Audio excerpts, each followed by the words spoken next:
All right, let's see. Are we live? Not yet, according to this thing. My name is Stephanie, and this is my Camzyos moment. Call your cardiologist today. Can you see us, world?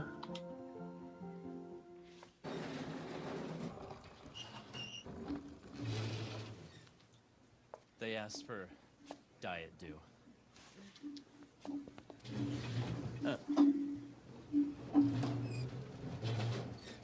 A 60 Minutes primetime election special, Monday at 8 on CBS. This thing. Get an 11% rebate on everything. Okay, now it appears we have an excellent connection. That starts growing fast and blends Ah, progress. A 15-pound bag covers more than 30 I believe. and is $39.99.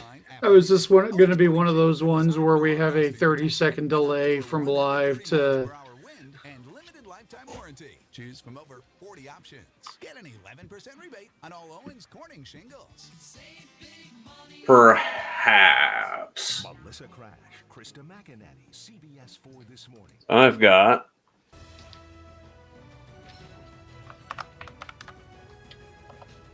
Welcome back to the Vice Presidential Debate coverage on CBS News. Our Ed O'Keefe is ensconced with all of our colleagues in the press corps over there in the room down the aisle from the actual debate location.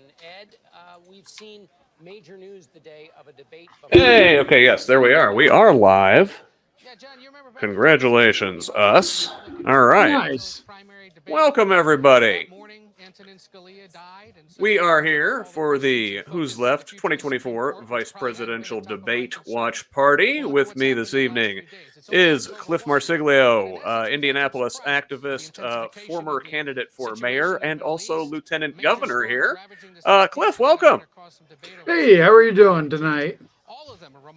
I am excited for this. This is going to be a good time. Is everybody hearing us okay? How that factors in to the debate. Cecilia? All right, Ed, you don't get to go anywhere. We're going to be checking back in with you when it is all over, and we are now just officially minutes away from the start. Let's see here. I want to get your final thoughts, Major. I want to start with you because we've been saying so much is on the line tonight.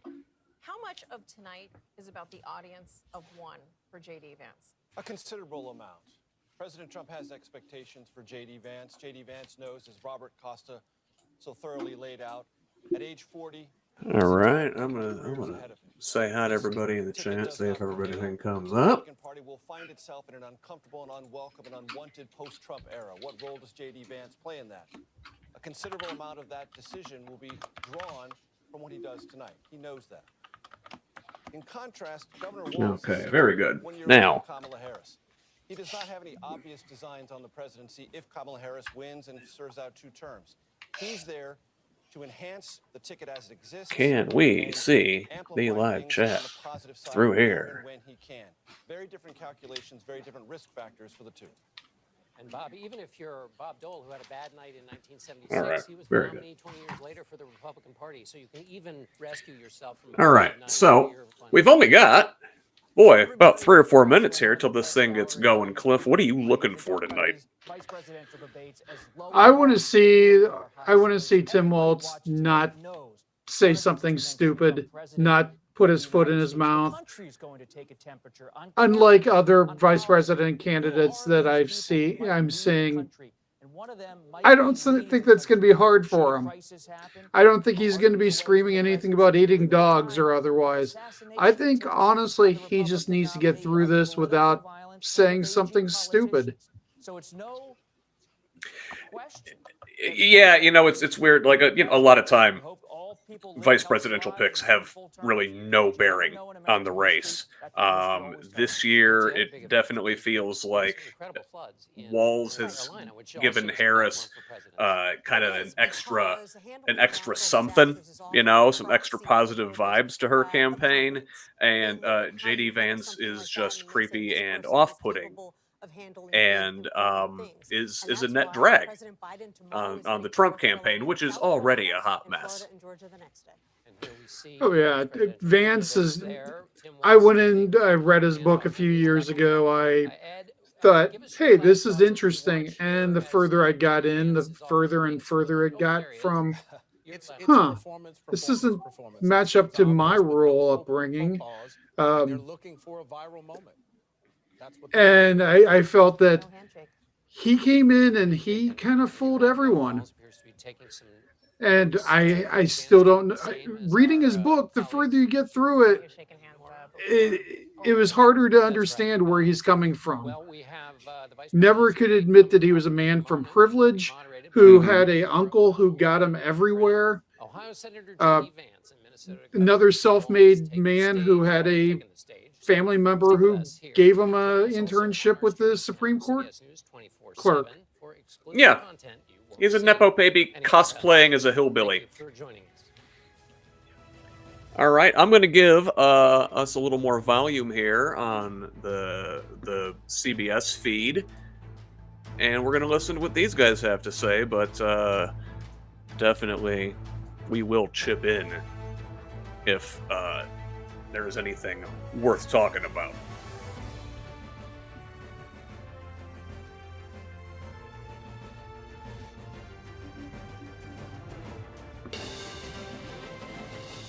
Tonight, with just over a month to go until Election Day, the first and only meeting between the two men who hope to become Vice President of the United States. Democratic Governor Tim Walz of Minnesota and Republican Senator J.D. Vance of Ohio.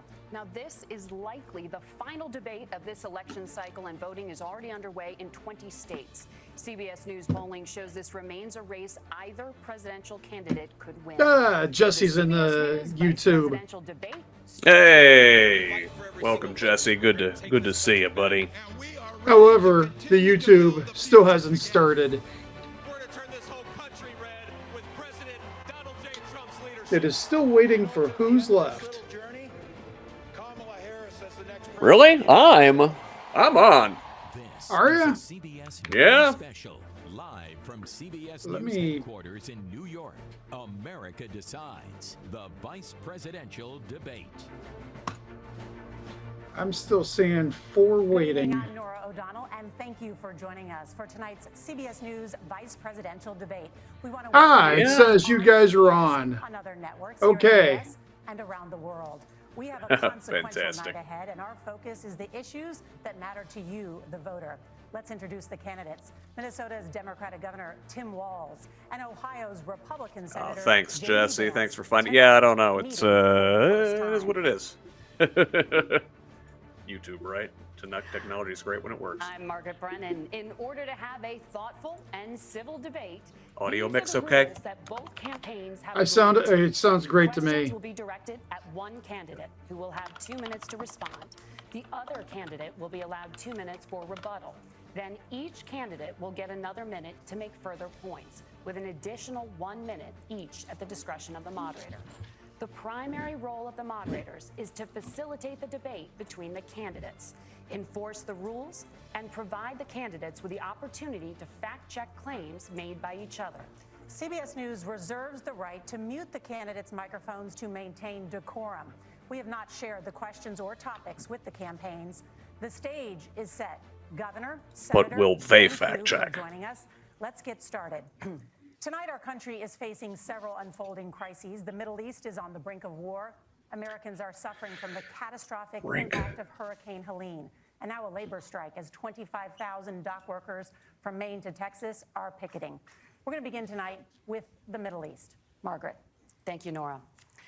Earlier today, Iran launched its largest attack yet on Israel, but that attack failed, thanks to joint U.S. and Israeli defensive action. President Biden has deployed more than 40,000 U.S. military personnel and assets to that region over the past year to try to prevent a regional war. Iran is weakened, but the U.S. still considers it the largest state sponsor of terrorism in the world, and it has drastically reduced the time it would take to develop a nuclear weapon. It is down now to 1 or 2 weeks' time. Governor Walz, if you were the final voice in the Situation Room, would you support or oppose a preemptive strike by Israel on Iran? You have 2 minutes. Well, thank you, and thank you for those joining at home tonight. Let's keep in mind where this started. October 7th, Hamas terrorists massacred over 1,400 Israelis and took prisoners. Israel's ability to be able to defend itself is absolutely fundamental. Getting its hostages back, fundamental, and ending the humanitarian crisis in Gaza. But the expansion of Israel and its proxies is an absolute fundamental necessity for the United States to have the steady leadership there. You saw it experienced today, where along with our Israeli partners and our coalition, able to stop the incoming attack. But what's fundamental here is that steady leadership is going to matter. It's clear, and the world saw it on that debate stage a few weeks ago, a nearly 80-year-old Donald Trump talking about crowd sizes is not what we need in this moment. But it's not just that. It's those that were closest to Donald Trump that understand how dangerous he is when the world is this dangerous. His chief of staff, John Kelly, said that he was the most flawed human being he'd ever met. And both of his secretaries of defense and his national security advisors said he should be nowhere near the White House. Now, the person closest to them, Donald Trump, said he's unfit for the highest office. That was Senator Vance. What we've seen out of Vice President Harris is we've seen steady leadership. We've seen a calmness that is able to draw on the coalitions to bring them together. Understanding that our allies matter. When our allies see Donald Trump turn towards Vladimir Putin, turn towards North Korea, when we start to see that type of fickleness around holding the coalitions together, we will stay committed. And as the Vice President said today we will protect our forces and our allied forces, and there will be consequences. Governor, your time is up. Senator Vance, the same question. Would you support or oppose a preemptive strike by Israel on Iran? You have 2 minutes. So, Margaret, I want to answer the question. First of all, thanks, Governor. Thanks to CBS for hosting the debate. And thanks, most importantly, to the American people who are watching this evening and caring enough about this country to pay attention to this vice presidential debate. I want to answer the question, but I want to actually give an introduction to myself a little bit, because I recognize a lot of Americans don't know who either one of us are. I was raised in a working-class family. My mother required food assistance for periods of her life. My grandmother required Social Security help to raise me. And she raised me in part because my own mother struggled with addiction for a big chunk of my early life. I went to college on the GI Bill after I enlisted in the Marine Corps and served in Iraq. And so I stand here asking to be your vice president with extraordinary gratitude for this country, for the American dream that made it possible for me to live my dreams. And most importantly, I know that a lot of you are worried about the chaos in the world and the feeling that the American dream is unattainable. I want to try to convince you tonight over the next 90 minutes that if we get better leadership in the White House, if we get Donald Trump back in the White House, the American dream is going to be attainable once again. Now, to answer this particular question, we have to remember that as much as Governor Walz just accused Donald Trump of being an agent of chaos, Donald Trump actually delivered stability in the world, and he did it by establishing effective deterrence. People were afraid of stepping out of line. Iran, which launched this attack, has received over $100 billion in unfrozen assets thanks to the Kamala Harris administration. What do they use that money for? They use it to buy weapons that they're now launching against our allies, and God forbid, potentially launching against the United States as well. Donald Trump recognized that for I don't think that $100 million is going very far. Not a single missile's got them through yet. If they got out of line, the United States global leadership would put stability and peace back in the world. Now, you asked about a preemptive strike, Margaret, and I want to answer the question. Look, it is up to Israel what they think they need to do to keep their country safe, and we should support our allies wherever they are when they're fighting the bad guys. I think that's the right approach to take with the Israel question. He ate up the entire time not talking about it until the very end. He's like, oh, yeah, Israel, do what you're going to do. Well, look, Donald Trump was in office. We'll sometimes hear a revisionist history, but when Donald Trump was in office, it was Donald Trump who we had a coalition of nations that had boxed Iran's nuclear program in, the inability to advance it. Donald Trump pulled that program and put nothing else in its place. So Iran is closer to a nuclear weapon than they were before because of Donald Trump's fickle leadership. And when Iran shot down an American aircraft in international airspace, Donald Trump tweeted, because that's the standard diplomacy of Donald Trump. And when Iranian missiles did fall near U.S. troops and they received traumatic brain injuries, Donald Trump wrote it off as headaches. Look, our allies understand that Donald Trump is fickle. He will go to whoever has the most flattery or where it makes sense to him. Steady leadership like you witnessed today, like you witnessed in April. Both Iranian attacks were repelled. Our coalition is strong, and we need the steady leadership that Kamala Harris is providing. Senator Vance, the U.S. did have a diplomatic deal with Iran to temporarily pause parts of its nuclear program, and President Trump did exit that deal. He recently said, just 5 days ago, the U.S. must now make a diplomatic deal with Iran because the consequences are impossible. Did he make a mistake? You have 1 minute. Well, first of all, Margaret, diplomacy is not a dirty word, but I think that's something that Governor Walz just said is quite extraordinary. You yourself just said Iran is as close to a nuclear weapon today as they have ever been. And Governor Walz, you blame Donald Trump.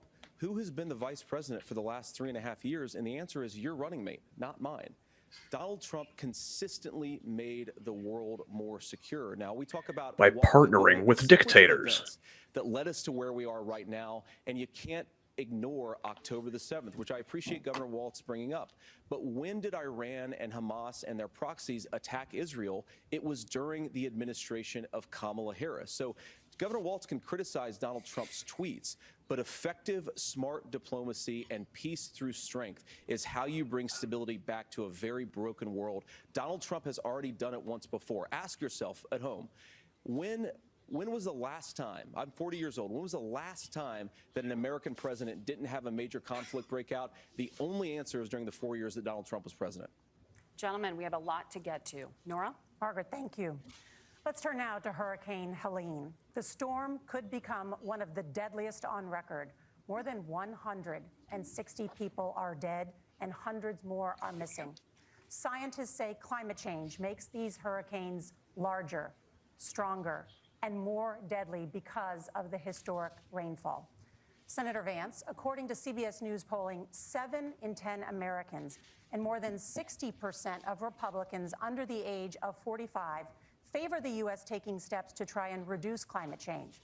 Senator, what responsibility would the Trump administration have to try and reduce the impact of climate change? I'll give you 2 minutes. Great. Sure. So first of all, let's start with the hurricane because it's an unbelievable, unspeakable human tragedy. I just saw today actually a photograph of 2 grandparents on a roof with a 6-year-old child, and it was the last photograph ever taken of them because the roof collapsed and those innocent people lost their lives. And I'm sure Governor Walz joins me in saying our hearts go out to those innocent people, our prayers go out to them, and we want as robust and aggressive as a federal response as we can get to save as many lives as possible, and then of course afterwards to help the people in those communities rebuild. I mean, these are communities that I love. Some of them I know very personally in Appalachia, all across the Southeast. They need their government to do their job, and I commit that when Donald Trump is president again, the government will put the citizens of this country first when they suffer from a disaster.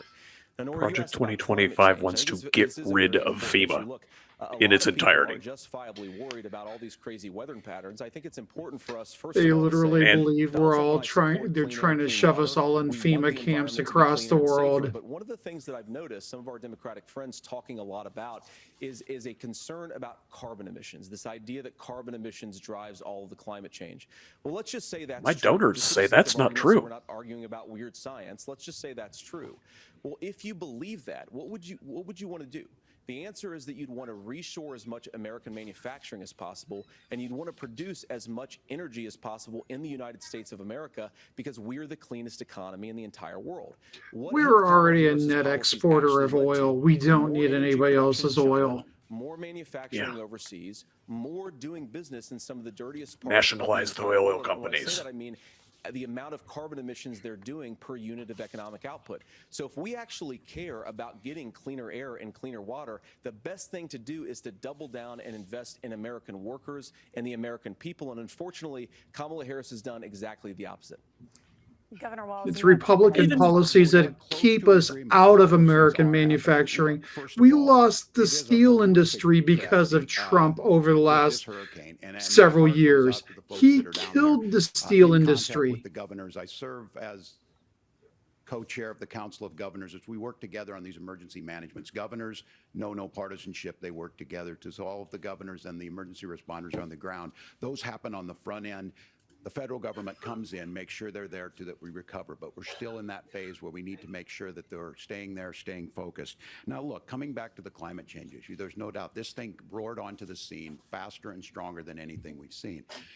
Senator Vance has said that there's a climate problem in the past. Donald Trump called it a hoax and then joked that these things would make more beachfront property to be able to invest in. What we've seen out of the Harris administration now, the Biden-Harris administration, is we've seen this investment. We've seen massive investments, the biggest in global history that we've seen in the Inflation Reduction Act, has created jobs all across the country. 2,000 in Not big enough, Jeffersonville, but true. Ohio, taking the EV technology that we invented and making it here. 200,000 jobs across the country. The largest solar manufacturing plant in North America sits in Minnesota.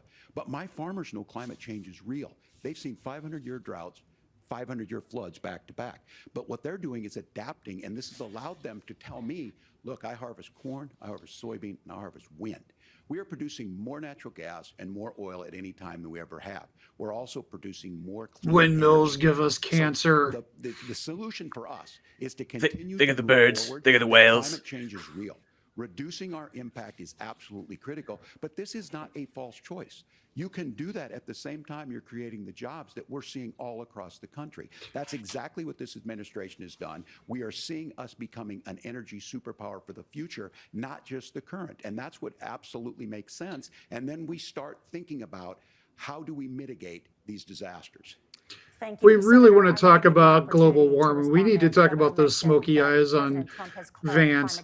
He's blocking out the sun. Well, look, what the president has said is that if the Democrats, in particular Kamala Harris and her leadership, if they really believe that climate change is serious, what they would be doing is more manufacturing and more energy production in the United States of America, and that's not what they're doing. So clearly, Kamala Harris herself doesn't believe her own rhetoric on this. If she did, she would actually agree with Donald Trump's energy policies. Now, something Governor Walz said I think is important to touch upon, because when we talk about clean energy, I think that's a slogan that often just the Democrats spews will horse use here. shit I'm talking, of so course, about the Democratic effortlessly. leadership. And the real issue is that if you're spending hundreds of millions or even billions of dollars of American taxpayer money on solar panels that are made in China, number one, you're going to make the economy dirtier. We should be making more of those solar panels here in the United States of America. Some of them are, Tim, but a lot of them are being made overseas in China, especially the components that go into those solar panels. So if you really want to make Why the haven't you environment snapped your cleaner, fingers and you've got to everything invest changed in more energy production. an We haven't instant? built a nuclear facility, I think, one in the past 40 years.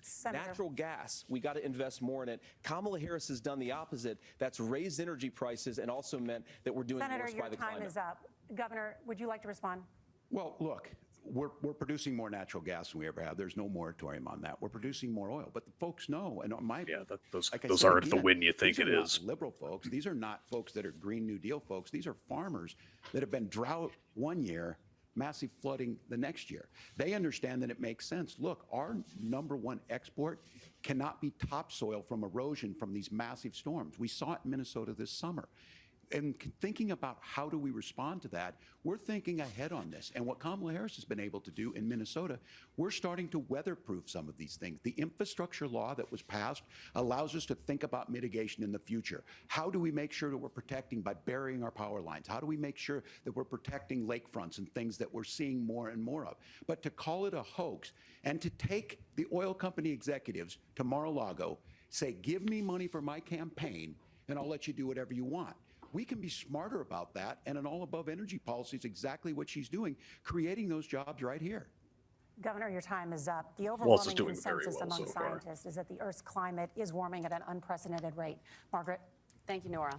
We're going to turn now to immigration. The crisis at the U.S.-Mexico border consistently ranks as one of the top issues for American voters. Senator Vance, your campaign is pledging to carry out the largest mass deportation plan in American history and to use the U.S. military to do so. Could you be more specific about exactly how this will work? For example, would you deport parents who have entered the U.S. illegally and separate them from any of their children who were born on U.S. soil? You have 2 minutes. So first of all, Margaret, before we talk about deportations, we have to stop the bleeding. We have a historic immigration crisis because Kamala Harris started and said that she wanted to undo all of Donald Trump's border policies.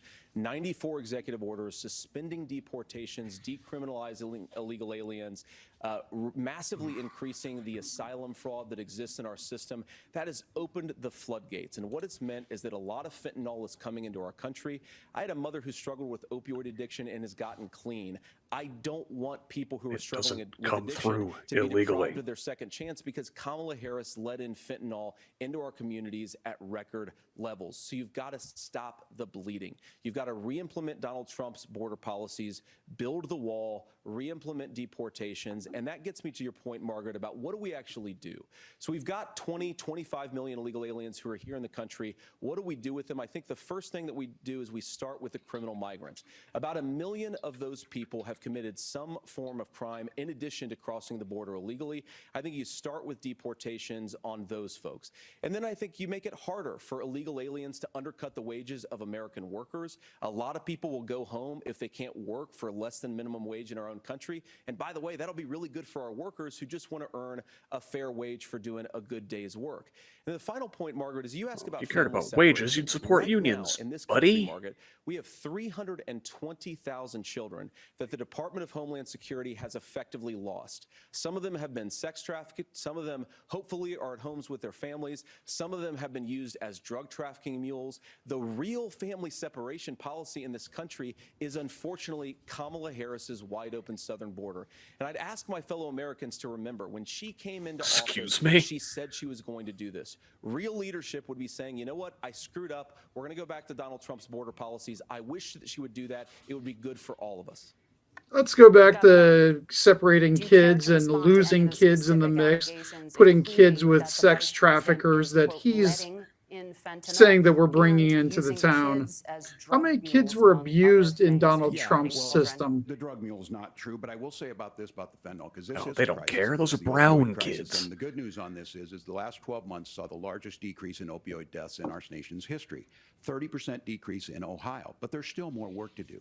But let's go back to this on immigration. Kamala Harris was the Attorney General of the largest state and a border state in California. She's the only person in this race who prosecuted transnational gangs for human trafficking and drug interventions. But look, we all want to solve this. Most of us want to solve this. And that is the United States Congress. That's the Border Patrol agents. That's the Chamber of Commerce. That's most Americans out here. That's why we had the fairest and the toughest bill on immigration that this nation's seen. It was crafted by a conservative senator from Oklahoma, James Lankford. I know him. He's super conservative, but he's a man of principle, wants to get it done. Democrats and Republicans worked on this piece of legislation. The Border Patrol said this is what we need. It is super conservative legislation. The Wall Street Journal said, pass this thing. Kamala Harris helped get there. 1,500 new border agents, detection for drugs, DOJ money to speed up these the adjudications on this, just what America wants. But as soon as I was getting ready to pass and actually tackle this, Donald Trump said no, told them to vote against it because it gives him a campaign issue.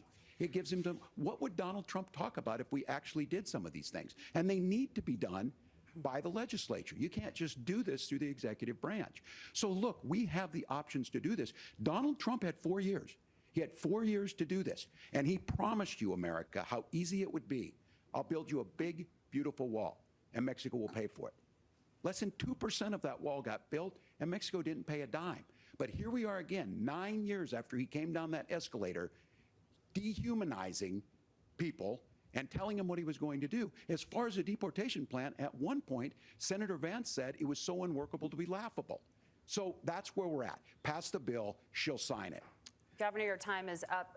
Senator, the question was, will you separate parents from their children, even if their kids are U.S. citizens? You have 1 minute. Margaret, my point is that we already have massive child separation. Because if they weren't, then it's somehow okay. Accuse Kamala Harris of inviting drug mules. I said that she enabled the Mexican drug cartels to operate. We don't even need drug mules. Most of those come from ports in LA and the East Coast. Look, I think what Tim said just doesn't pass the smell test. For 3 years, Kamala Harris went out bragging that she was going to undo Donald Trump's border policy. Most of the precursors for fentanyl come right from right from China without having to legally cross a border. For president, or a few months before, she says that somehow she got religion I was listening and to a cared really lot good about a piece of legislation. The only thing that she did special when she became the podcast on vice that. president, I forget when who was she became doing the it. appointed border czar, was to undo 94 Donald Trump executive actions that opened the border. This problem is leading to massive problems in the United States of America. Parents who can't afford health care, schools that are overwhelmed. It's got to stop, and it will when Donald Trump is president. If we want laws to be because of passed, Republican policies. What about let's stop CBS News passing polling, which does executive show that a orders and majority pass of laws. Americans, more than 50%, support mass deportations. Look, we fixed this issue with a bill that is necessary, but the issue on this is what happens when you don't want to solve it. You demonize it. And we saw this, and Senator Vance, and it surprises me on this, talking about and saying, I will create stories to bring attention to this. That vilified a large number of people who were here legally in the community of Springfield. Walz is trying to bait him into lying about this again. It's not true. Don't do it. There's consequences for this. There's consequences. We could come together. Senator Langford did it. We could come together and solve this if we didn't let Donald Trump continue to make it an issue. And the consequences in Springfield. Is RFK Jr. an immigrant? Because he's the only one I know that's ever ate a dog. To school.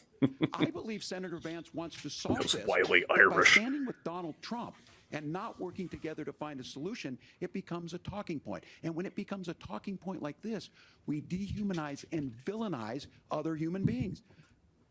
Tim, Governor, your time is up. Senator, I'll give you 1 minute, but let me just ask you the question first. The governor has made the point, and I think as a sitting lawmaker, you know that Congress controls the purse strings and any funding. So you have said repeatedly that Donald Trump would, through executive action, solve this. Do you disagree that Congress controls the purse strings and would need to support many of the changes that you would actually want to implement? You have 1 minute. Look, Margaret, first of all, the gross majority of what we need to do at the southern border wish is they'd just both empowering talk law about this enforcement to more. do their job. I've been to the southern border more than our borders are. Kamala Harris has been, and it's actually heartbreaking because the Border Patrol agents, they just want to be empowered to do their job. Of course, additional resources would help, but most of this is about the president and the vice president empowering our law enforcement to say, if you try to come across the border illegally, you've got to stay in Mexico, you've got to go back through proper channels. Now, Governor Walz brought up the community of Springfield, and he's very worried about the things that I've said in Springfield. Look, in Springfield, Ohio, and in communities all across this country, you've got schools that are overwhelmed, you've got hospitals that are overwhelmed, you've got housing that is totally unaffordable because we brought in millions of illegal immigrants to compete with Americans for We have scarce housing homes. that's unaffordable because we allow corporations to own 60% of the housing in the It is a Midwest. disgrace, Tim. And I actually think, I agree with you. I think you want to solve this problem, but I don't think that Kamala Harris does. Senator, your time is up. Governor, you have 1 minute to respond. Yeah, well, it is law enforcement that asked for the bill. They helped craft it. They're the ones that supported it. That's because they know we need to do this. Look, this issue of continuing to bring this up, of not dealing with it, of blaming migrants for everything.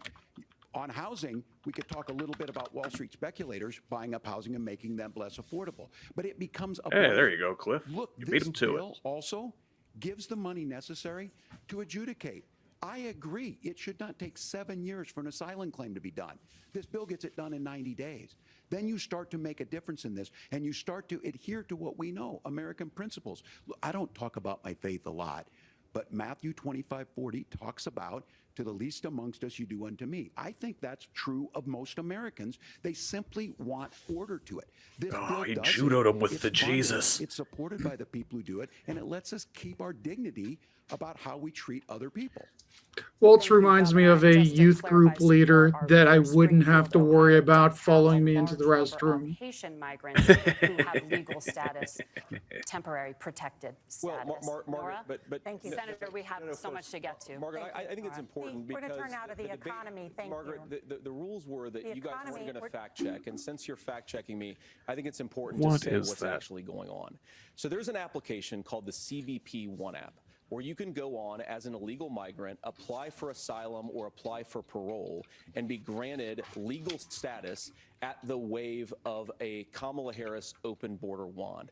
That is not a person coming in, applying for a green card and waiting for 10 years. That is the facilitation of illegal immigration, Margaret, by Thank our you, own Senator, for leadership. describing the legal process.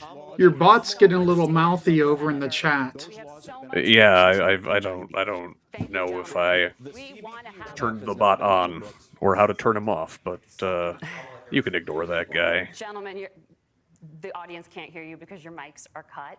We have so much. I'm getting text messages saying there's TP and paper towel runs at Costco.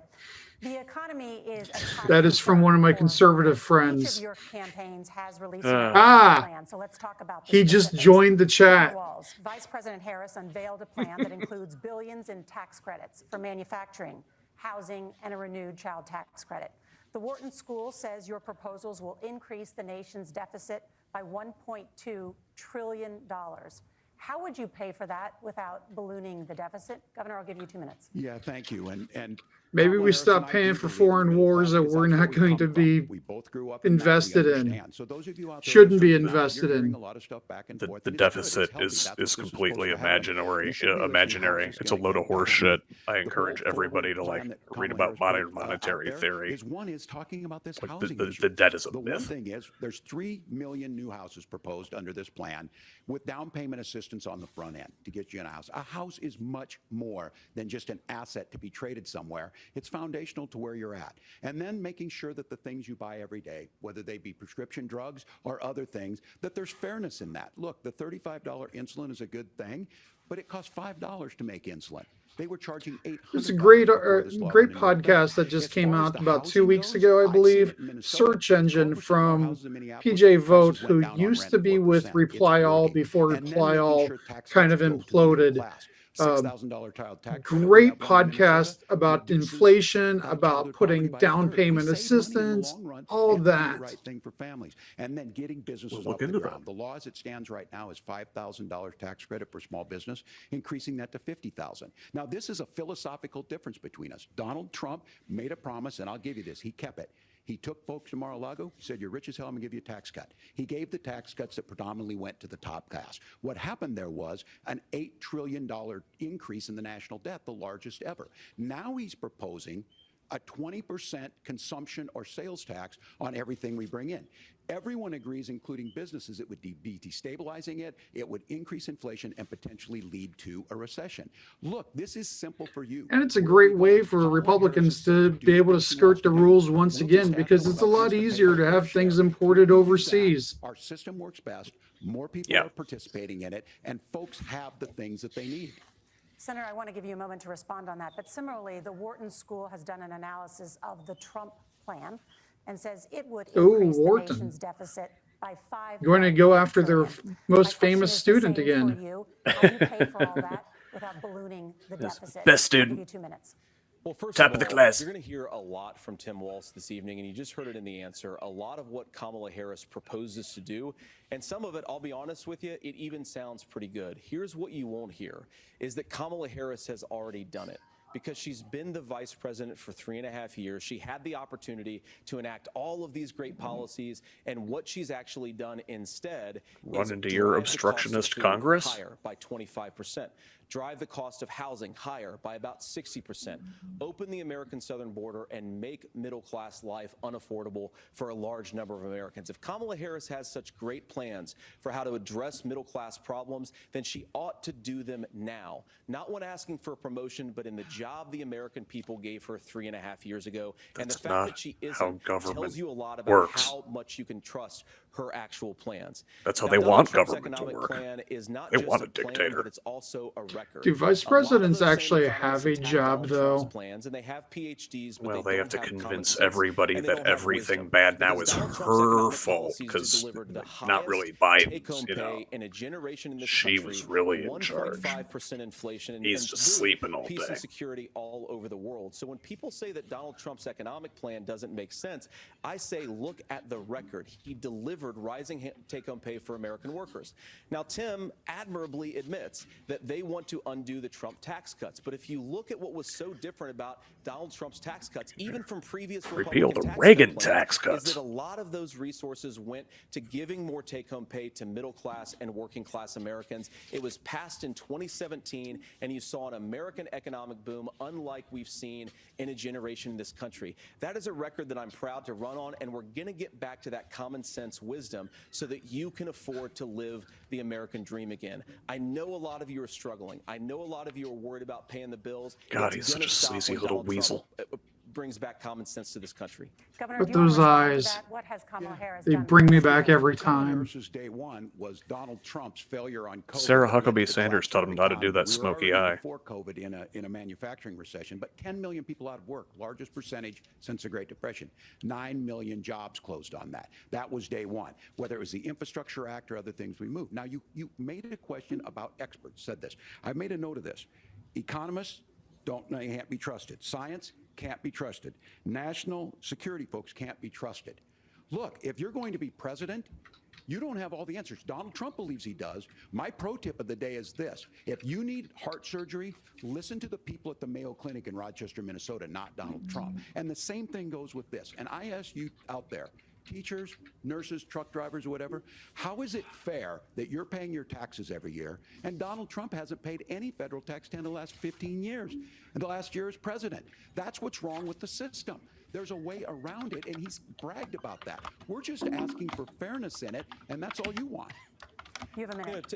Governor, you say trust the experts, but those same experts for 40 years said that if we shipped our manufacturing base off to China, we'd get cheaper goods. They lied about that. They said if we shipped our industrial base off to other countries, to Mexico and elsewhere, it would make the middle class stronger. They were wrong about that. They were wrong about the idea that if we made America less self-reliant, less productive in our own nation, that it would somehow make us better off, and they were wrong about it. And for the first time in a generation, Donald Trump had the wisdom and the courage to say to that bipartisan consensus, we're not doing it anymore. We're bringing American manufacturing back. We're unleashing American energy. We're going to make more of our own stuff. And this isn't just an economic issue. The Biden administration got through the legislation that's actually like bringing but look, so many manufacturing of the drugs and back. pharmaceuticals that we put in the bodies I of want to our see us children actually are bring back manufactured by chip nations within us. manufacturing. This has I don't to even know if stop. it's possible We're not at gonna this stop point, it by even if we're listening to building experts. the We're going to stop it by listening to common sense factories. wisdom, which is what Donald Trump governed on. Well, hell, if they didn't try and put him in the middle of a field in central Indiana where there's no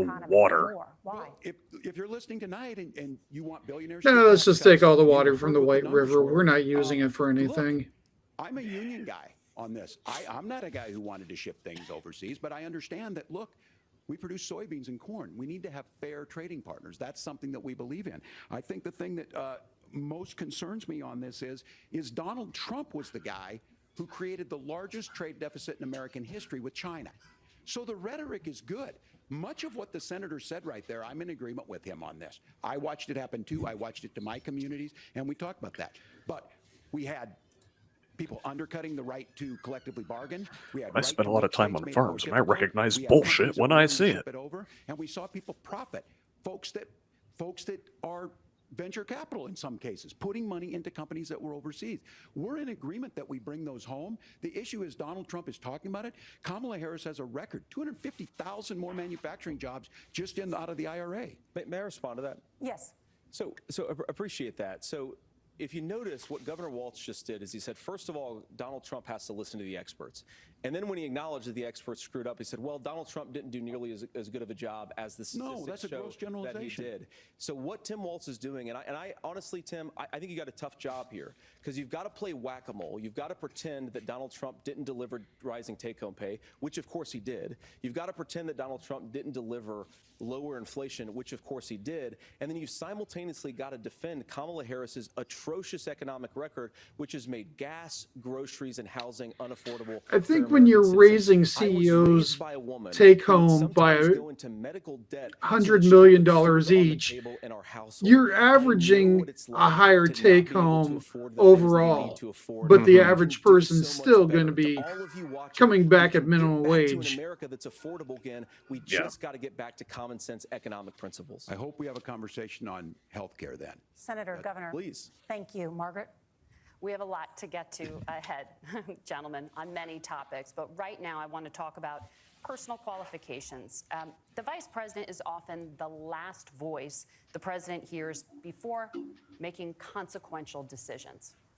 We want to ask you about your leadership qualities.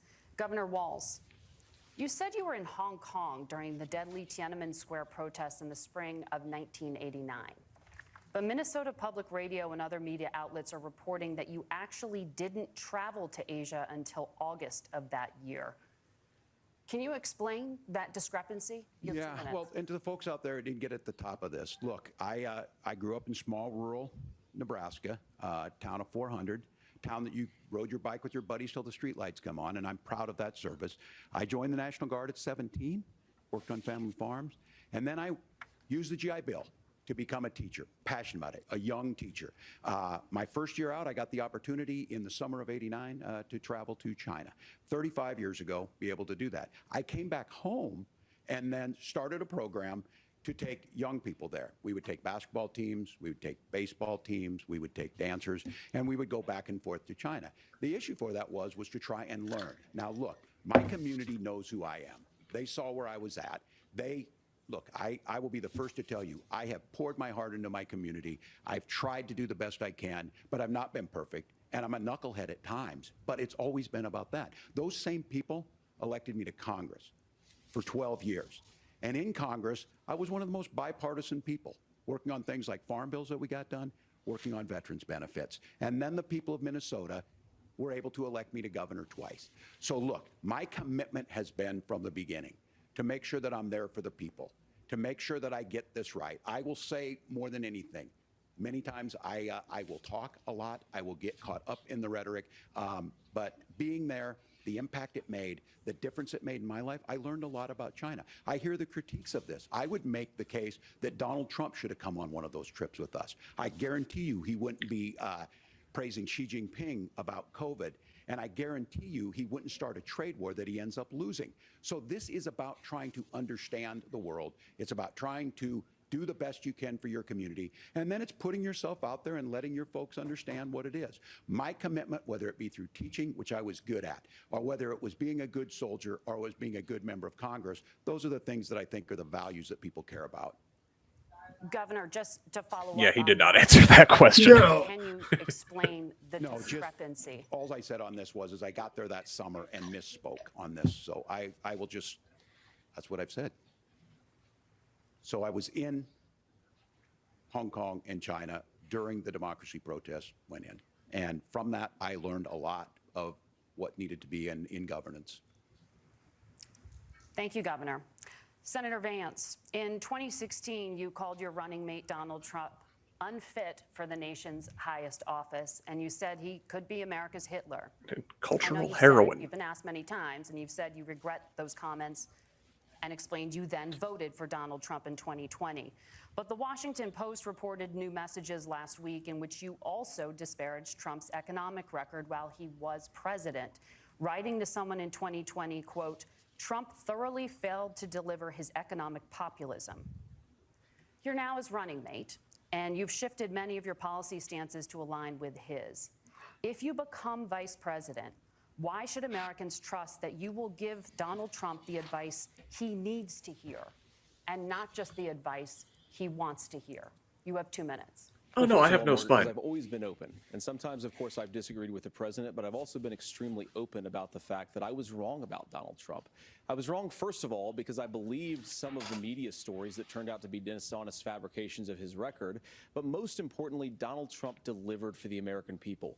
Rising wages, rising take-home pay, an economy that worked for normal Americans, a secure southern border, a lot of things, frankly, that I didn't think he'd be able to deliver on. And yeah, when you screw up, when you misspeak, when you get something wrong and you change your mind, you ought to be honest with the American people about it. It's one of the reasons, Margaret, why I've done so many interviews is because I think it's important to actually explain to the American people where I come down on the issues and what changed. Now, you pointed out to messages from 2020. Margaret, I've been extremely consistent that I think there were a lot of things that we could have done better in the Trump administration the first round if Congress was doing its job. I strongly believe, and I've been a United States Senator, that Congress is not just a high-class debating society. It's not just a forum for senators and congressmen to whine about problems. It's a forum to govern. So there were a lot of things on the border. And I went to Yale. I know a thing about a high-class debating society. The Republican Congress and the Democrats in Congress had been a little bit better about how they govern the country. They were so obsessed with impeaching Donald Trump, they couldn't actually govern. And I want to talk about this tariff issue in particular, Margaret, because Tim just accused this of being a national sales tax. Look, the one thing, and you're probably surprised to hear me praising Joe Biden, but the one thing that Joe Biden did is he continued some of the Trump tariffs that protected American manufacturing jobs. And it's the one issue, the most pro-worker part of the Biden administration, it's the one issue where Kamala Harris has run away from Joe Biden's record.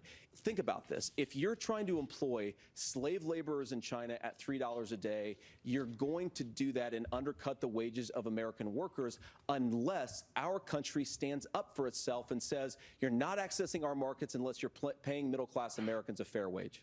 Senator, your time I mean, is we up. could start paying Nora? American Thank you. citizens a fair wage today if we allow unions to come back the way they should. You signed a bill into law that made Minnesota one of the least restrictive states in the nation when it comes to abortion.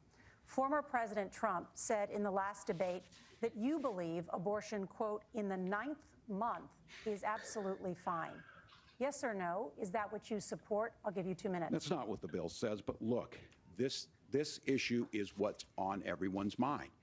Donald Trump put this all into motion. He bragged about how great it was that he put the judges in and overturned Roe versus Wade. 52 years of personal autonomy.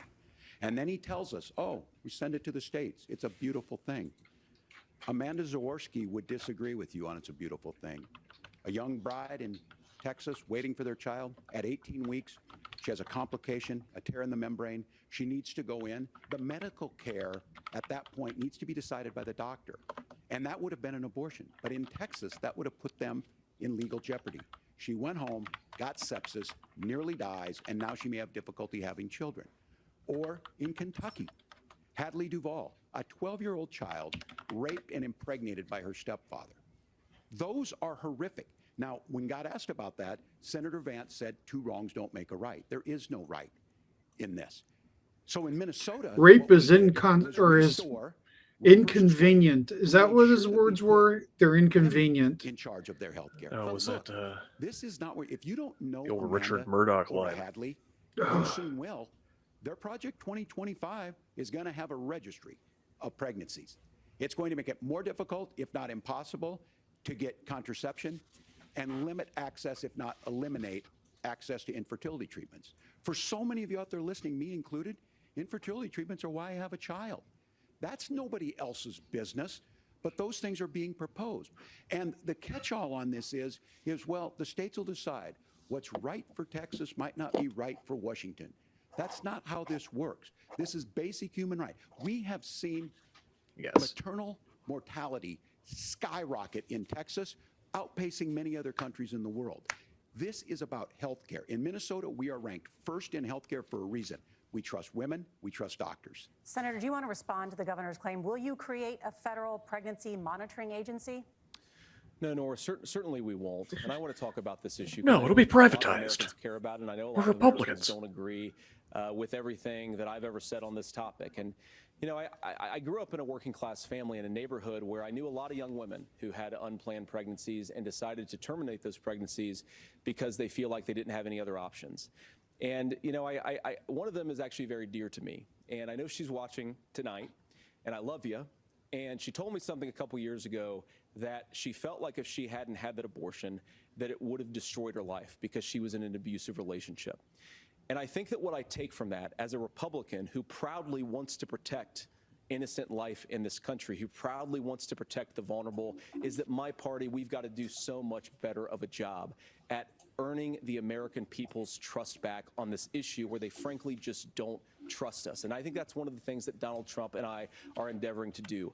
I want us as a Republican Party to be pro-family in the fullest sense of the word. I want us to support fertility treatments. I want us to make it easier for moms to afford to have babies. I want it to make it easier for young families to afford a home so they can afford a place to raise that family. And I think there's so much that we can do on the public policy front just to give women more options. Now, of course, Donald Trump has been very clear that on the abortion policy specifically, that we have a big country and it's diverse. And California has a different viewpoint on this than Georgia. Georgia has a different viewpoint from Arizona. And the proper way to handle this, as messy as democracy sometimes is to let voters make these decisions, let the individual states make their abortion policy. And I think that's what makes the most sense in a very big, a very diverse, and let's be honest, sometimes a very, very messy and divided country. Governor, would you like to respond and also answer the question about restrictions? Yeah, well, the question got asked, and Donald Trump made the accusation that wasn't true about Minnesota. Well, let me tell you about this idea that there's diverse states. There's a young woman named Amber Thurman. She happened to be in Georgia, a restrictive state.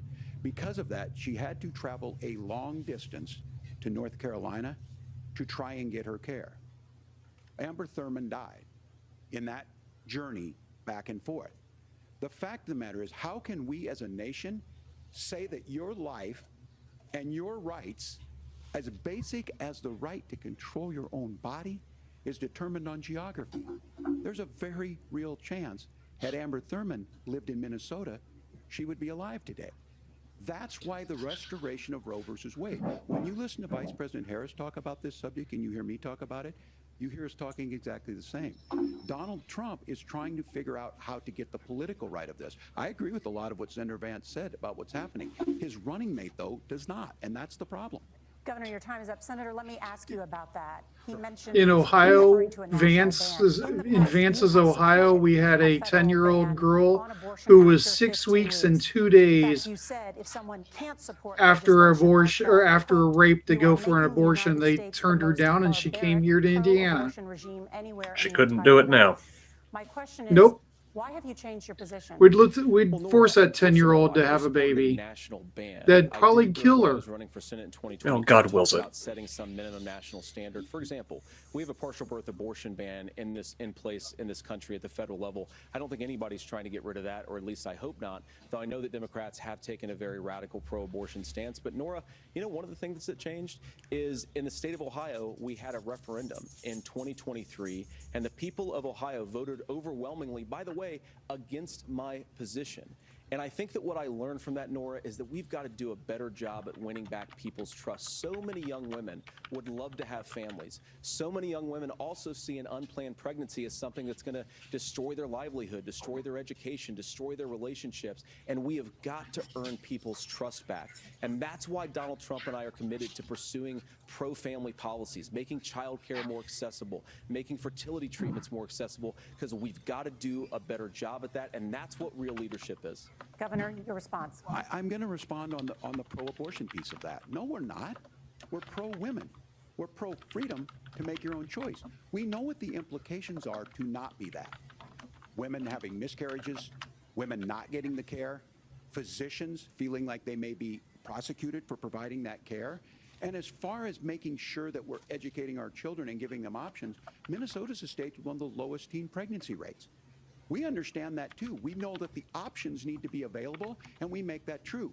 We also make it, we're a top 3 state for the best place to raise children.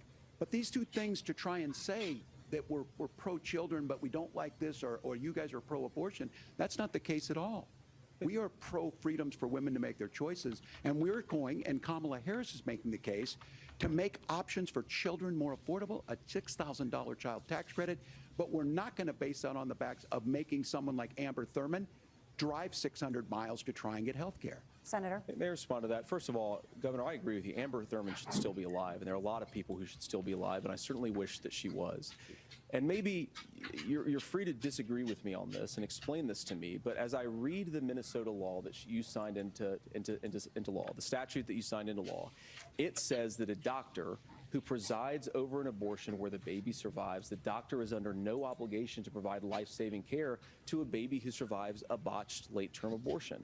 That is, I think, whether you're pro-choice or pro-abortion, that is fundamentally barbaric. And that's why I use that word, Nora, is because some of what we've seen, do you want to force Catholic hospitals to perform abortions against their will? Because Kamala Harris has supported suing Catholic nuns to violate their freedom of conscience. We can be a big and diverse country where we respect people's freedom of conscience and make the country more pro-baby and pro-family. But please. Yes, Governor, please respond. Look, this is one where there's always something there. This is a very simple proposition.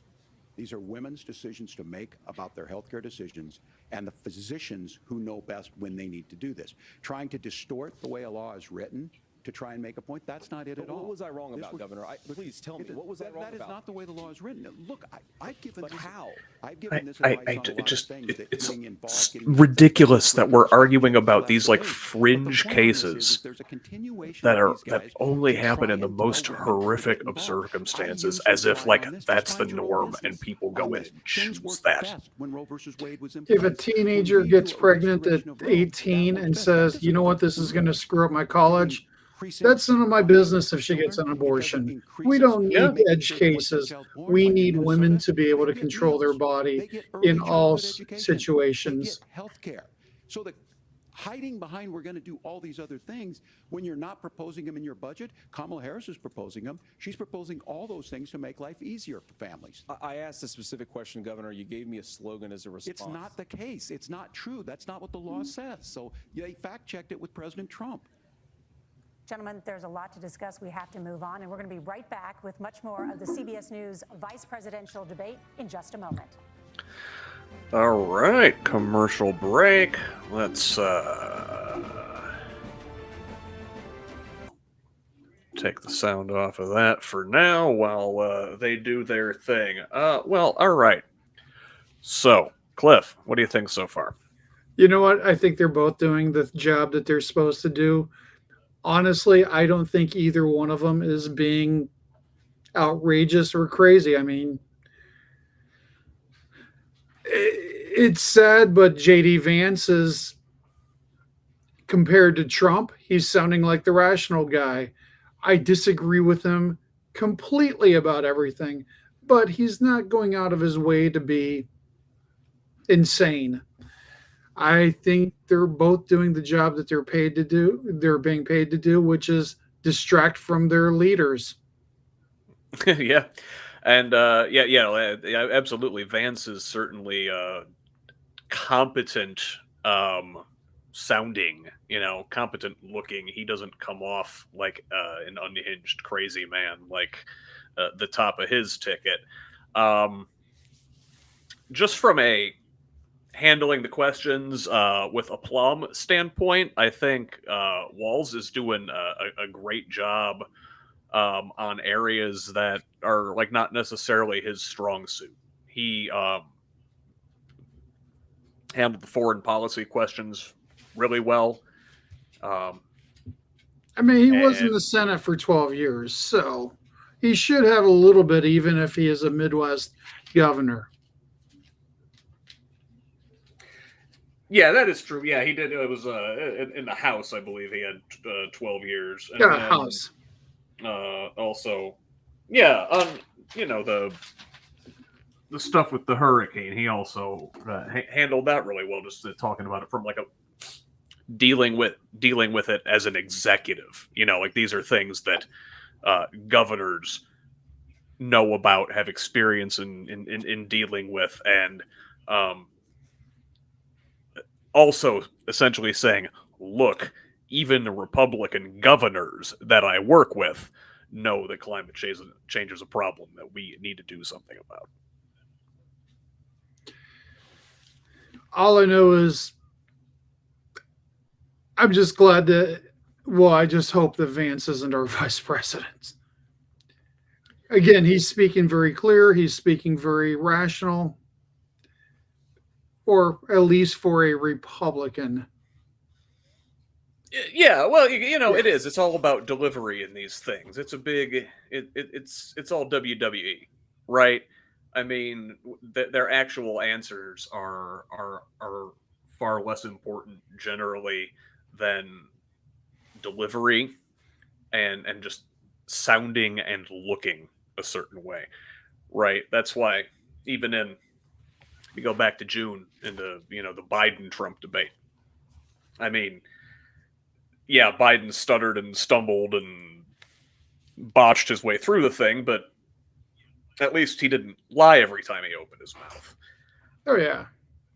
As somebody with a speech impediment, I actually was happy to hear Biden speak the way he did, because it showed that people like him, people like me, can get to the highest branches of the office knowing that no, I can't speak perfectly to every situation.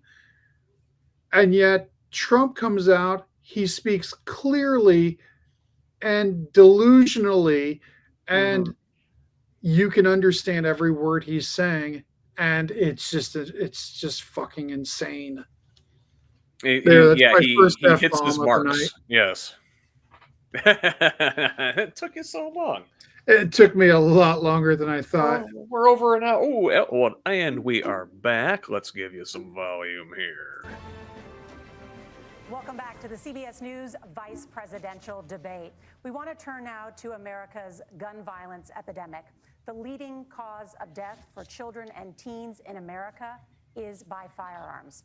Senator Vance, you oppose most gun legislation that Democrats claim would curb gun violence.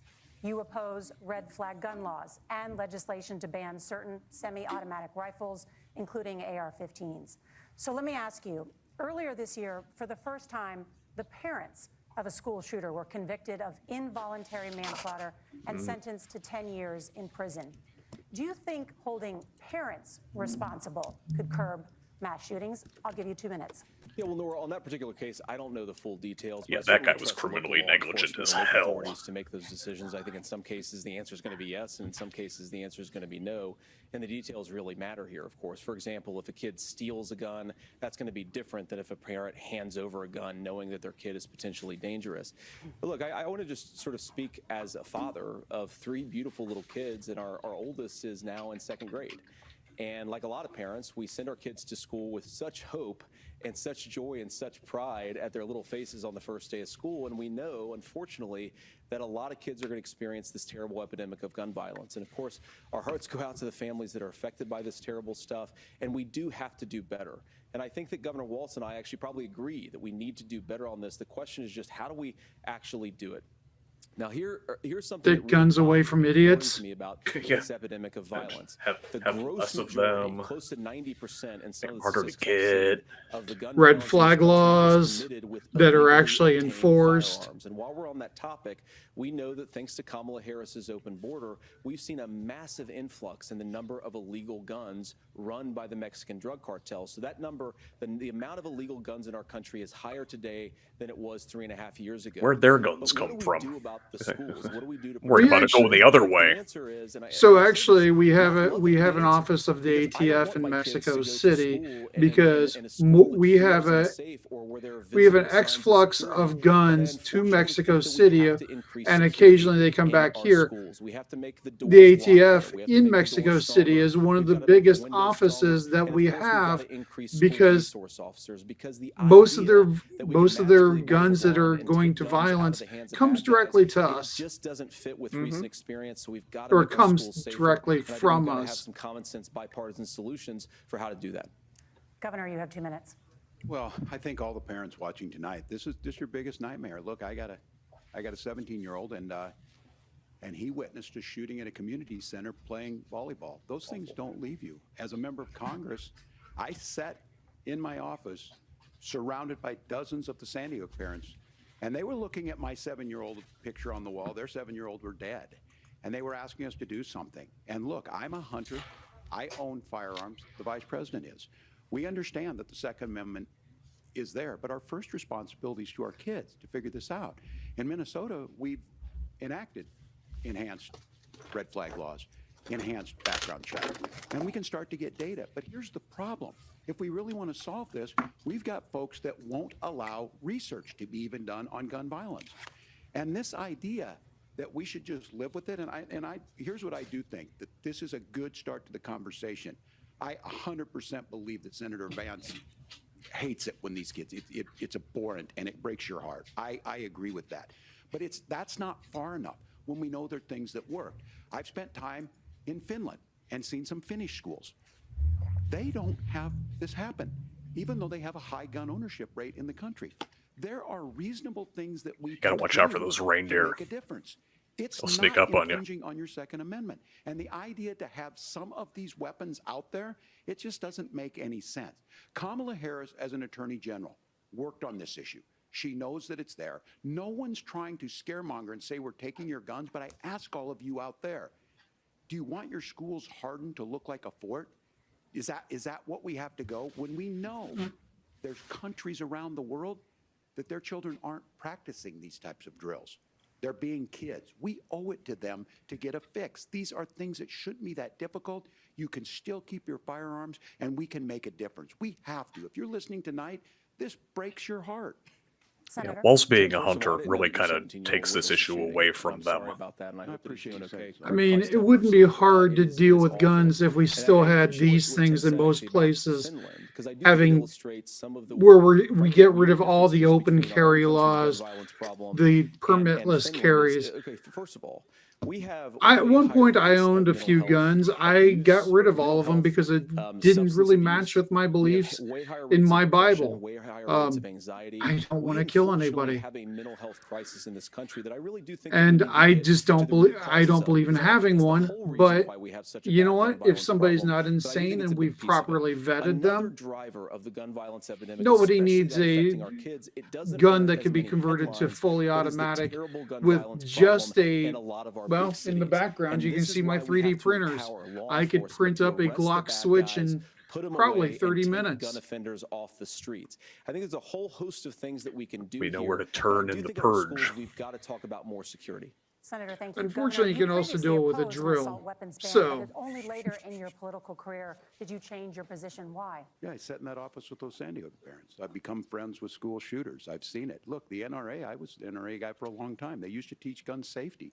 I'm of an age where my shotgun was in my car so I could pheasant hunt after football practice. That's not where we live today. And several things I want to mention on this is, talking about cities and where it's at, the number one where the most firearm deaths happen in Minnesota are rural suicides. And we have an epidemic of children getting guns and shooting themselves. And so we have veterans committing suicide. Issues. Making sure folks have health care and all that, but I want to be very careful. This idea of stigmatizing mental health, just because you have a mental health issue doesn't mean you're violent. And I think what we end up doing is we start looking for a scapegoat. Sometimes it just is the guns. It's just the guns, and there are things that you can do about it. But I do think that this is one, and I think this is a healthy conversation. I think there's a capacity to find solutions on this that work, protect Second Amendment, protect our children. That's our priority. Gentlemen, thank you. Margaret? Thank you, Nora. Let's turn now to the top contributor to inflation, the high cost of housing and rent. There's a shortage of more than 4 million homes in the United States, and that contributes to the high housing prices. Governor Walz, the Harris campaign... Vance is like, my hedge fund owns a bunch of those houses. ...assistance for first-time home buyers and a $10,000 tax credit. They also promise to build 3 million new homes. Where are you building these homes, and won't handing out that kind of money just drive up prices higher? No, it's not handing out. We have, first, let me say this issue of housing, and I think those of you listening on this, the problem we've had is that we've got a lot of folks that see housing as another commodity. It can be bought up, it can be shifted, it can be moved around. Those are not folks living in those houses. Those of you listening tonight, that house is a big deal. I bought and owned one house in my life. My mom still lives in the house where I was. And when I think of a house, I'm thinking of Christmas services after midnight mass where you go with your family. We need to make it more affordable. And one of the things, as I said, this program that the Vice President is pushing forward and bringing a new way of approaching this is something we're doing in Minnesota from that lead. We in the state invested in making sure our housing was the biggest investment that we'd ever made in housing. It starts to make it easier. We cut some of the red tape. Local folks, look, we can't do it at the federal level, but local folks make it easier to build those homes. And then that down payment assistance. I can tell all of you out there, certainly for me, using the GI Bill was one thing, but a veteran's home loan, the big thing about a veteran's home loan is you don't have to pay the down payment. Those are things that make it there. Now, look, you're going to pay it back, and you're going to pay your mortgage. Those are things that we know in the long run, the appreciated value, the generational wealth that's created from it. I got a VA loan because of my dad, and they gave me $10,000 for down payment assistance. We've seen a 12% Yeah, increase I have in stock. a USDA loan These things in, outside and of city we're limits. implementing a state program Great to make sure program. we give some of that down payment assistance. We get it back from people because here's what we know. People with stable housing end up with stable jobs. People with stable housing, kids able to get to school. All of those things in the long run end up saving our money. And that's the thing that I think we should be able to find some common ground in, but we can't blame immigrants for the only reason. That's not the case that's happening in many cities. The fact of the matter is that we don't have enough naturally affordable housing, but we can make sure that the government's there to help kickstart it, create that base. Governor, your time is up. Senator Tax Vance, the hell as far as out your of campaign's position, the corporate-owned promise housing is to seize until federal they have lands to to sell build it. homes, remove regulation, provide tax breaks, and cut back on immigration, which you say pushes up prices. Where are you going to build all the new homes you're promising, and what part of any of this plan will provide immediate relief? You have 2 minutes. Well, first of all, Tim just said something that I agree with. We don't want to blame immigrants for higher housing prices, but we do want to blame Kamala Harris for letting in millions of illegal aliens into this country, which does drive up costs, Tim. Always comes back to the immigrants with this 25 asshole. million illegal aliens competing with Americans for scarce homes is one of the most significant drivers. What did of they home say prices in the in country. It's why we Springfield? There have were less than, massive or in increases all of in home Ohio, there prices were less than that have happened right 2,000 alongside Haitian massive immigrants, and increases in yet illegal he's trying to make it sound alien like populations there was under 100,000 Kamala Haitian Harris's immigrants in leadership. Now, Tim just Springfield, mentioned a bunch of killing the ideas. housing Now, some of those market. ideas I actually think are halfway There decent, is but some of something them like I 5 to disagree with. The 10,000, most but important they thing were here is invited in Kamala precisely Harris because is this was a not town running that as had, a like, newcomer to you know, politics. the She population is had the sitting collapsed vice over the last, president, and she 50, wants 60 to years. enact They all of these needed people policies to fill this make housing housing. more affordable. I invite her to use the office that the American people already gave her, not sit around and campaign and do nothing while Americans find the American dream of homeownership completely unaffordable. Now, you asked, Margaret, what would immediately change the equation for American citizens? If you lower energy prices, as Donald Trump says, drill, baby, drill, one of the biggest drivers of housing costs aside from There's illegal no more to immigration drill. is, think about it. If a truck driver's paying 40% more for diesel, then the lumber he's delivering to the job site to build the house is also going to become a lot more expensive. If we open up American energy, you will get immediate pricing relief for American citizens, not, by the way, just in housing, but in a whole We host of already other have economic goods too. the cheapest energy Senator Vance, you prices still in have the world 23 by a seconds there. lot. Do you want to answer Can I have it? where?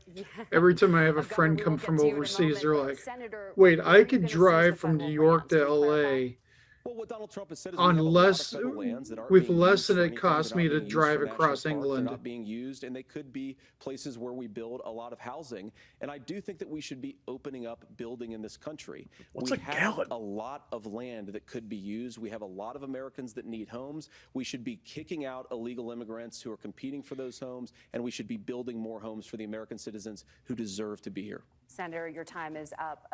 Governor, I do want to let you respond to the allegation that the vice president is letting in Well, of course, that's not migrants true. And again, that you it's have the affecting facts. I housing guess we prices. agreed not to fact check. I'll check it. That, look, crossings are down compared to when Donald Trump left office. But it's, again, blaming and not trying to find the solution. I was going to ask, though, on this question, are we going to drill and build houses in the same federal land? And I think when people hear federal lands, these are really important pieces of land. Now, Minnesota doesn't have a lot of federal lands. I know in the western part of the countries we do. There's not a lot of federal This is a land. quaint in and two-bedroom around oil rig. Minneapolis, for example. So the issue is I don't understand Go out to the federal LA, lands you'll issue see an unless we oil see rig this. right And in the I worry back about of this as someone who cares most deeply about our schools. national parks and our federal lands. Look, A lot of Minnesota, schools are actually we protect paying the for state. their We've got schools about through 20% of the oil world's fresh rigs water. where These kids lands can protect. They're there for a breathe in reason. the They belong to fumes. all of us. But again, this is when you view housing and you view these things as commodities. Like, there's a chance to make money here. Let's take this federal land and let's sell it to people for that. I think there's better ways to do this. We've seen it in Minnesota. We're able to refurbish some of these houses. We're able to make some investments. That gets people in. And I'm still on the fact on this. Economists, Senator Vance, you said you don't like the economists. Which economists are saying that it is immigrants that's adding to the cost? Governor, Where's your the study? time is up. But Senator, on that point, I'd like for you to clarify. There are many contributing factors to high housing costs. What evidence do you have that migrants are part of this problem? Well, there's a Federal Reserve study that we're happy to share after the debate. We'll put it up on social media, actually. They live that like really 22 a drills house. down It is on the not connection them. Between increased levels of migration, illegal immigration, and higher housing prices. Now, of course, Margaret, that's not the entire driver of higher housing prices. It's also the regulatory regime of Kamala Harris. Look, we are a country of builders. We're a country of doers. We're a country of explorers.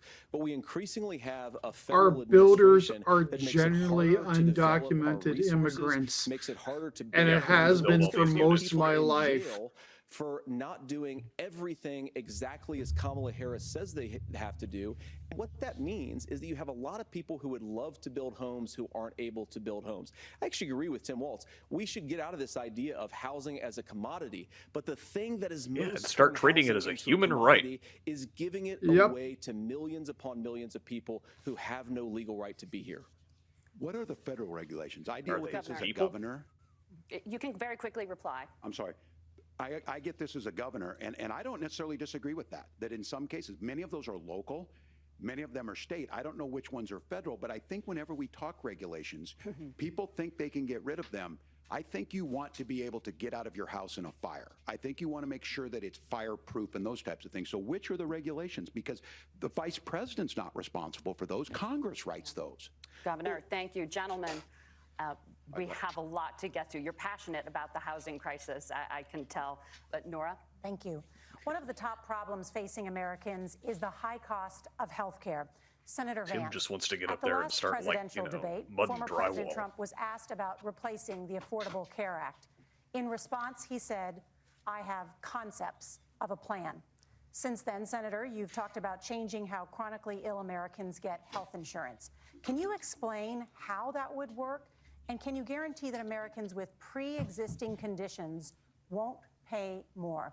I'll give you 2 minutes. Well, of course, we're going to cover Americans with pre-existing conditions. In fact, a lot of my family members have gotten under health care. Obamacare now. I Why are we believe, talking about going members backwards? of my family actually got private health insurance, at least for the first time, switched off of Medicaid onto private insurance for the first time under Donald Trump's leadership. And I think that, a lot of people have criticized this concepts of a plan remark. I think it's very simple common sense. I think as Tim Walz knows from 12 years in Congress, you're not going to propose a 900-page bill standing on a debate stage. It would bore everybody to tears, and it wouldn't actually mean anything because part of this is the give and take of propose a bipartisan 900-page negotiation.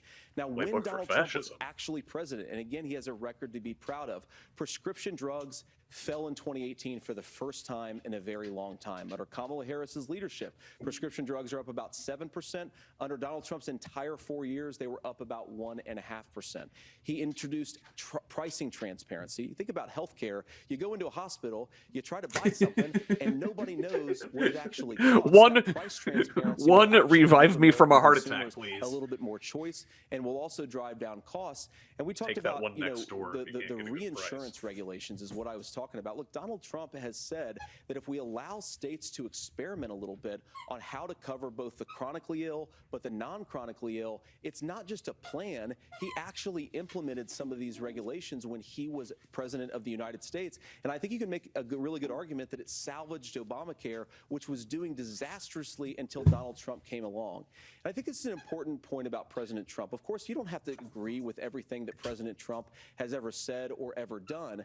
But when Obamacare was crushing under the weight of its own regulatory burden and health care costs, Donald Trump could It's have because destroyed we the allow program. capitalism Instead, to he charge worked as in a much as they bipartisan way can. to ensure I'm that on one Americans had pill that I access to take affordable care. every It's not single perfect, of day. course, and there's That's so much more that we can do, $250 but I a think pill. that Donald Trump has earned the right People to have put in shown place you some can better make healthcare that same policies. pill He's earned it in because your he did it bathtub successfully the first for time. less than All right, here's where $1.50. being an old guy gives you some history.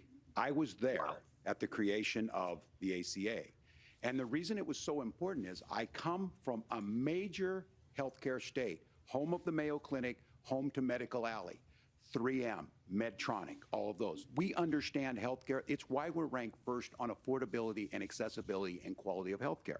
And so what I know is under Kamala Harris, more people are covered than they have before. And those of you listening, this is critical to you. Now, Donald Trump all of a sudden wants to.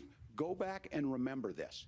He ran on the first thing he was going to do on day one was to repeal Obamacare. On day one, he tried to sign an executive order to repeal the ACA. He signed on to a lawsuit to repeal the ACA, but lost at the Supreme Court. And he would have repealed the ACA had it not been for the courage of John McCain to save that bill. Now, fast forward, what that means to you is you lose your pre-existing conditions. If you're sitting at home and you got asthma, too bad. If you're a woman, probably not. Broke your foot during football, might kick you out. Your kids get kicked out when they're 26.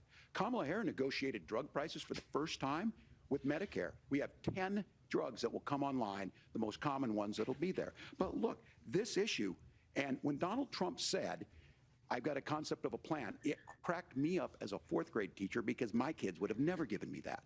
But what Senator Vance just explained might be worse than a concept, because what he explained is pre-Obamacare. And I'll make this as simple as possible because I have done this for a long time. What they're saying is, if you're healthy, why should you be paying more? So what they're going to do is let insurance companies pick who they insure, because guess what happens? You pay your premium, it's not much. They figure they're not going to have to pay out to you. But those of you a little older, gray, got cancer, you're going to get kicked out of it. That's why the system didn't work. Kamala Harris will protect and enhance the ACA. Governor, thank you. Senator, you have not yet explained how you would protect people with pre-existing conditions or laid out that plan. I've kept a government job for the last 30 years, even while building a business and doing otherwise, because it was the only way to keep function a little bit better. Now, what Governor Wolf insurance at a time before Obamacare. It's insane that we leaving the exchanges. Donald Trump tie helped health insurance and he did so in a way that preserved employment people's in this access to country. It's coverage insane. who had pre-existing conditions. I was told that if I had left my job with the state, I would have been uninsurable because I was already at the max. But in reality, Donald Trump was president. Insurance limits, Mm-hmm. because they before Obamacare, they tracked you. Even if you switched insurance policies, they would say, "Hey, you have Lifetime already limits, spent yeah. $1 million. We're not going to spend any more on you, but we still want you to pay Governor, into did it." enrollment under the Affordable Care Act go up under the Trump administration? It's higher now that we've seen it go up. Look, people are using it. The system works. And the question about this of young people or whatever, that's the individual mandate piece of this. And Republicans fought tooth and nail saying, well, Americans should be free to do this. Well, then what you happens think the is individual mandate's a good idea? you shrink. I think the idea of making sure the risk pool is broad enough to cover everyone, that's the only way Yeah, it insurance was. works. When it doesn't, it collapses. You are asking pre-ACA where we get people out. Look, people know that they need to be on health care. People expect it to be there.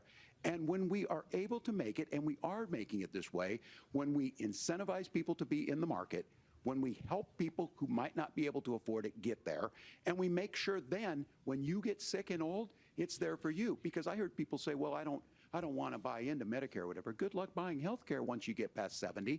So look, the ACA works. We can continue to do better. Kamala Harris did that. The way she made everything better was negotiating those 10 drugs on Medicare for the first time in American history. Thank you. Margaret? Can I address that? I apologize. We're out of time. We have a number of subjects to discuss. Margaret? Let's talk about families in America. There is a child care crisis in this country, and the United States is one Let of the the very few grandparents watch the developed kids. countries in the world. Yeah, everybody's got 'em, without right? a national paid leave program for new parents. Governor Walz, you said that if Democrats win both the White House and Congress, this is a day one priority for you. How long should employers be required to pay workers while they are home taking care of their newborns? You have 2 minutes. Yeah, well, that's negotiable, and that's what Congress worked. But here's what the deal is. Americans sitting out there right now, you may work for a big company. Look, we're home in Minnesota to some of the largest Fortune 500 companies. Kamala Harris knows that in California. Those companies provide paid family medical leave. One is, I think they're moral and they think it's a good thing, but it also keeps their employees healthy. We in Minnesota passed a paid family medical leave. You have a child, and I had to go back to work 5 days after my kids were born. This allows you to stay home a certain amount of time. What we know is that gets the child off to a better start, the family works better, we stay in their employers, we get more consistency in that. So Kamala Harris has made it a priority. We implemented it in Minnesota and we see growth. That's how you become a pro-business state. But the negotiations on it, and here's the issue, those big companies are able to offer it. Those of you out there who don't have it, just imagine what happens if you get cancer or your child gets sick. We know what happens. You end up staying home. In some places, that means no paycheck because you've got no protection on that. This is the case of an economy that Donald Trump has set for the wealthiest amongst us. He's willing to give those tax breaks to the wealthiest. He's willing to say the economy well before Trump got here. What we're saying is the economy works best when it works for all of us. And so a paid family medical leave program, and I will tell you, go to the families or go to the businesses and ask them. As far as childcare on this, you have to take it at both the supply and the demand side. You can't expect the most important people in our lives to take either our children or our parents to get paid the least amount of money. And we have to make it easier for folks to be able to get into that business and then to make sure that folks are able to pay for that. We were able to do it in Minnesota, and I'm still telling you this. We were listed as the best state. We're still in crisis on this. A federal program of paid family and medical leave and help with this will enhance our workforce, enhance our families, and make it easier to have the children that you want. Governor, your time is up. Senator, do you We need to support also a have national paid more leave liberal program? work from And home if so, policies instead for of how restricting long them should now. employers be mandated to pay their employees while they are home taking care of their newborn? You have 2 minutes. Yeah, well, first of all, Margaret, a number of my Republican colleagues and some Democrats, too, have worked on this issue. And I think there is a bipartisan solution here because a lot of us care about this issue. I mean, look, I speak from this very personally because I'm married to a beautiful woman who is an incredible mother to our 3 beautiful kids, but is also a very, very brilliant corporate litigator. And I'm so proud of her. But being a working mom, even for somebody with all of the advantages of my wife, is extraordinarily difficult. And it's not a shame just the world's got one less corporate litigator. She had access to paid family leave because she worked for a bigger company. But the cultural pressure on young families and especially young women, I think makes it really hard for people to choose the family model they want. A lot of young women would like to go back to work immediately. Some would like to spend a little time home with the kids. Some would like to spend longer at home with the kids. We should have a family care model that makes choice possible. And I think this is a very important substantive difference between Donald Trump and Kamala Harris's approach. I mean, look, if you look at the federal programs that we have that support paid family leave right now, the Community Development Block Grant, and there's another block grant program that spends a lot of money from the federal government. These programs only go to one kind of child care model. Let's say you'd like your church maybe to help you out with child care. Maybe you live in a rural area or an urban area and you'd like to get together with families in your neighborhood to provide child care in the way that makes the most sense. You don't get access to any of these federal monies. We want to promote choice in how we deliver family care and how we promote child care because, look, it is unacceptable. And, you know, of course, Tim and I have been on the campaign trail a lot the past 7 or 8 weeks. And one of the biggest complaints I hear from young families is people who feel like they don't have options, like they're choosing between going to work or taking care for their kids. That is an incredible burden to put on American families. We're the only country that does it. I think we could do a heck of a lot better. As long as we Senator, rely on the thank profit you. motive to deliver You have good also child said, care, we're Senator not going to Vance, get it. It's many got things to be a about government the American service. family. The Federal Reserve says parents will spend nearly as much on child care as they do on housing each month. So I want to get your Insane. thoughts on this. President Trump recently said, as much as child care is talked about as being expensive, it's relatively speaking not very expensive compared to the kinds of numbers we'll be taking in. Is President Trump committed to the $5,000 per child tax credit? I don't think that you Trump's have ever had to raise a described? Take 1 child. minute. Well, what President Trump said, Margaret, I just want to defend my running. He just hands them off to somebody else we're going to be and comes back to them. Jobs Yeah, I don't want to overseas say it again and until it's penalizing toilet trade at countries who least. employ slave laborers and then ship their products back There's into a our country reason and he's undercut the still wages of attracted American to workers. Ivanka. It's the heart of the Donald Trump Ivanka. economic Is it plan. Ivanka? Cut taxes for Ivana? American workers. and Ivanka's American his daughter, families.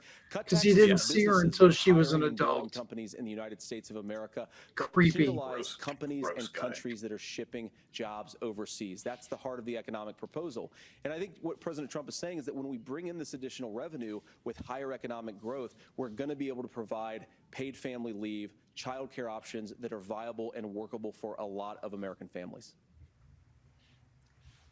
Can you clarify how that will solve the child care shortage? Well, because as Tim said, a lot You of said a lot of childcare words, but you didn't shortages, actually we just say don't have anything, enough bud. Resources going into the multiple people who could be providing family care options, and we're going to have to, unfortunately, look, we're going to have to spend more money. We're going to have to induce more people to want to provide child care options for American families, because the reason it's so expensive right now is because you've got way too few people providing this very essential service. Thank you, Senator. Governor Walz. So he wants more your people ticket for also less has some money. child care tax credit proposals. Do you think Congress will agree to the $6,000 credit for newborns and $3,000 credit for children over the age of 6, as your campaign has promised? Is that Not unless we realistic? elect Democrats. Well, if these members of Congress are listening to anybody, I can tell you, and this is the biggest issue. Everybody listening tonight knows. I mean, I'm sure they. Why don't they say that part? It's not that expensive. yes, And let's be we clear, need to whether elect it's more of 5,000 our or party. 6,000, that plays you about 3 or 4 months. Let's be clear of where we're at on this. It's because we got out of an imbalance on this. We thought we were going to get by not paying people. I don't think Senator Vance and I are that far apart. I'm not opposed to what he's talking about on options. We've done scholarships types of things. I think we need to be open to making the case. But the issue here is, the question you asked is, you're not going to pay for it with these tariffs. That's just adding another $4,000 on the family and taking less. So not only do they not get the money to pay for that, they're $4,000 in the hole. That's Wharton School. That's his alma mater. And so I think the issue here is, if those members of Congress, I can't believe they're not. When I go to businesses, sure, they'll talk about taxes sometime, but they will lead with childcare and they will lead with housing, because we know the problem is, especially in a state like Minnesota, we need more workers because our economy's growing, but we need the workforce. Governor, thank you. We need to move on. Nora? Let's talk about the state of democracy, the top issue for Americans after the economy and inflation.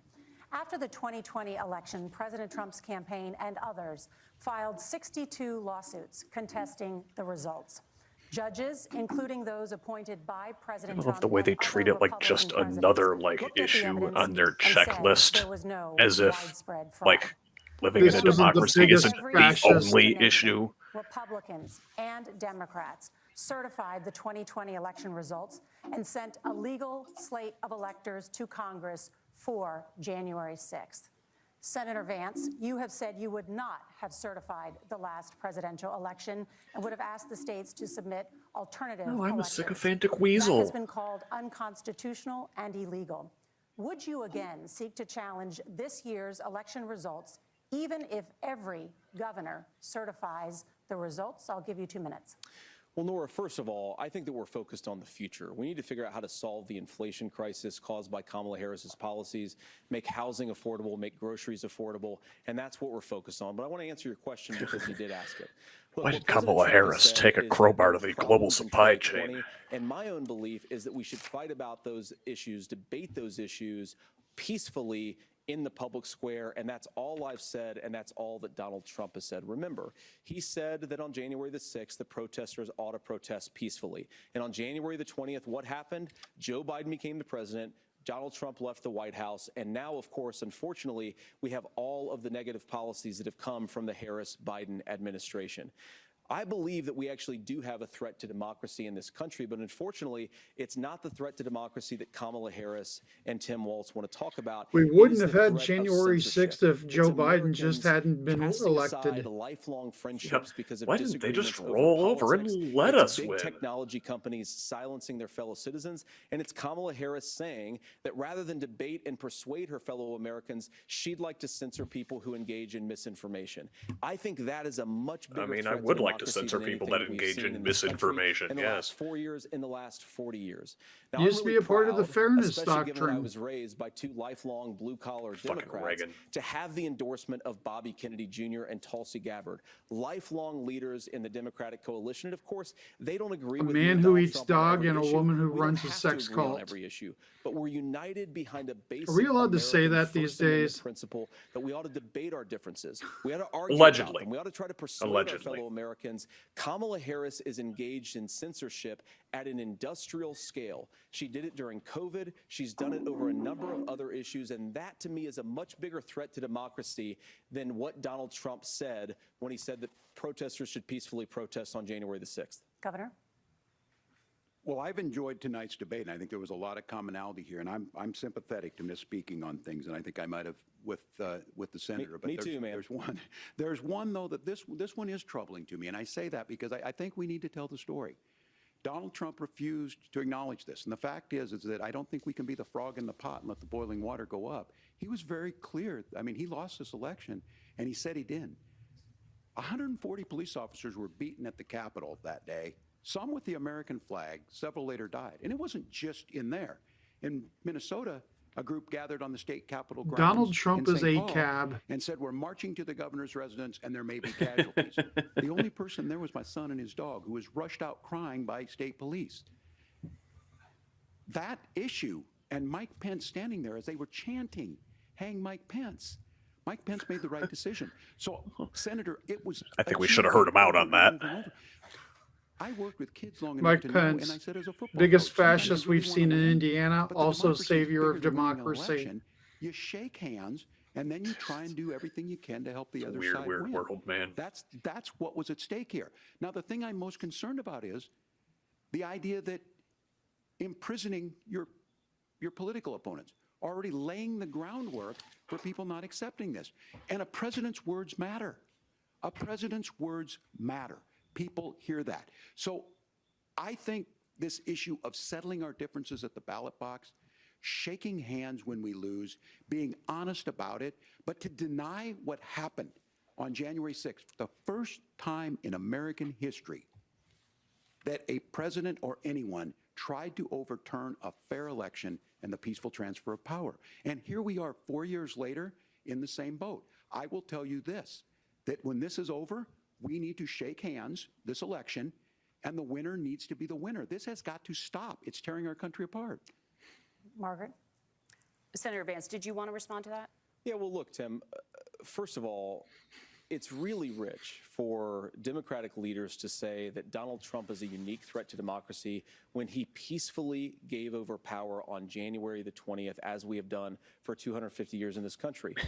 After his coup attempt was thwarted. After this election, oh, I of course, guess. I hope that we win, and I think we're going to win. But if Tim Walz is the next vice president, he'll have my prayers, he'll have my best wishes, and he'll have my help whenever he wants it. But we have to remember that for years in this country, Democrats protested the results of elections. Hillary Clinton in 2016 said that Donald Trump had the election stolen by Vladimir Putin because the Russians bought like $500,000 worth of Facebook ads. This has been going on for a long time. And if we want to say that we need to respect the results of the election, I'm on board. But if we want to say, as Tim Walz is saying, that this is just a problem that Republicans have had, I don't buy that. Remember Hillary's march on January 6th Washington. was not Facebook ads. And I think a revisionist history on this. Look, I don't understand how we got to this point.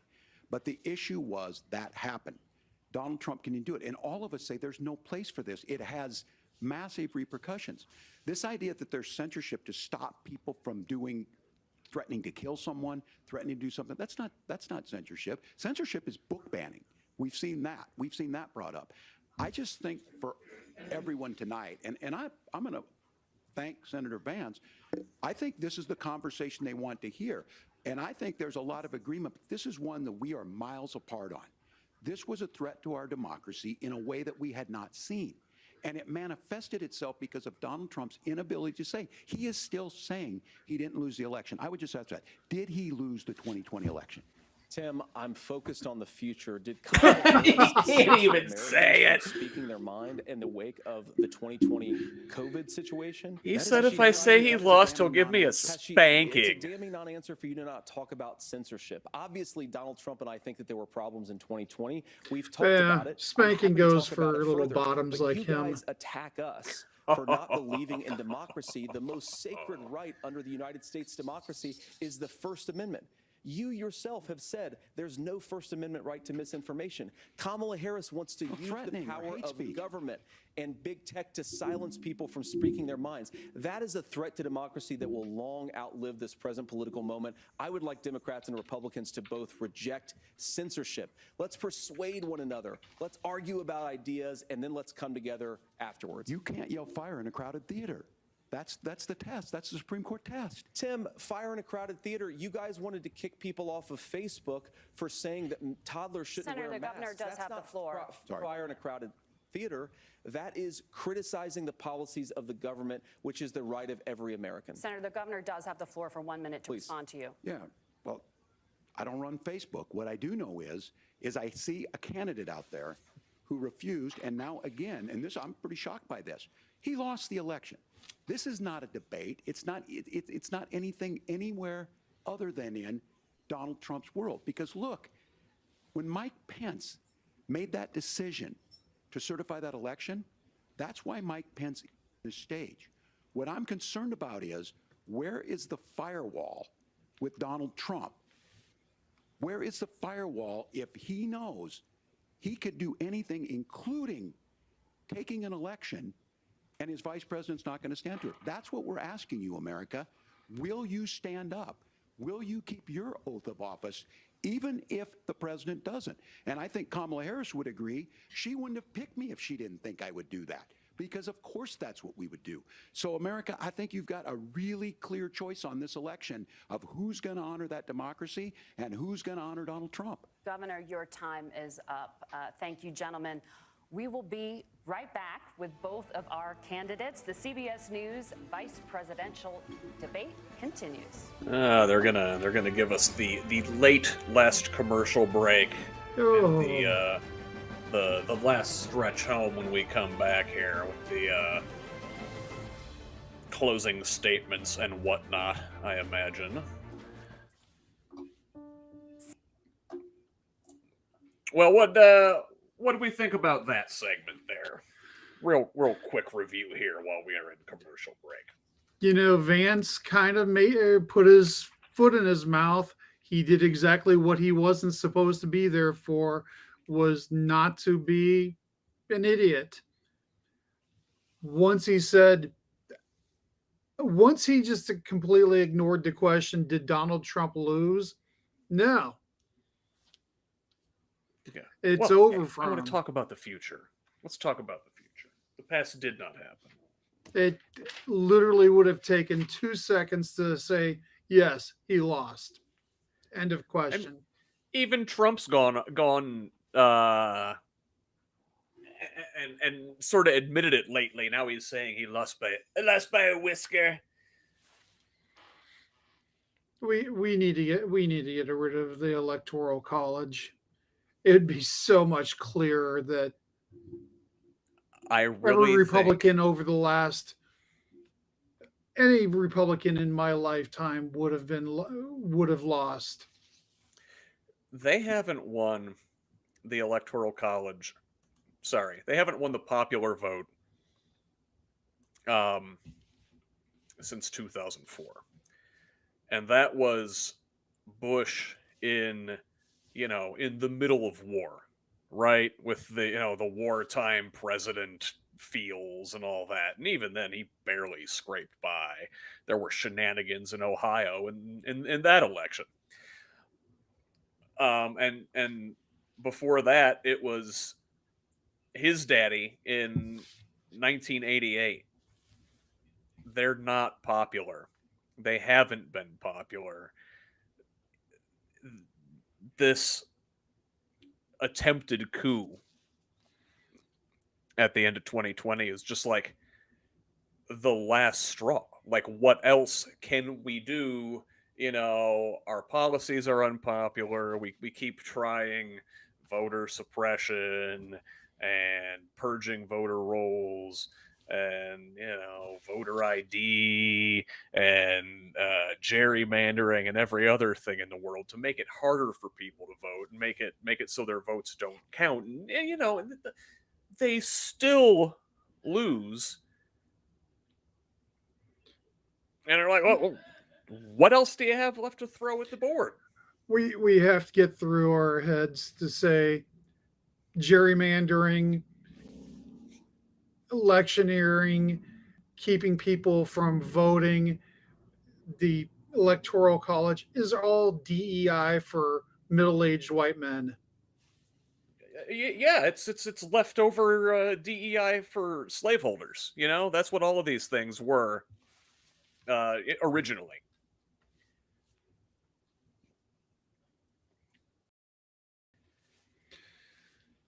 I don't know. I think Democrats should be more ambitious in talking about things like the electoral college and say what needs to be done in order to get rid of it. And hey, yes, we need the president, but we also need Congress and we need the Senate. And, I don't hear Kamala and Walz talking enough about we need a full government to actually do these things. And we need votes down ballot too. Let's bring these guys back in.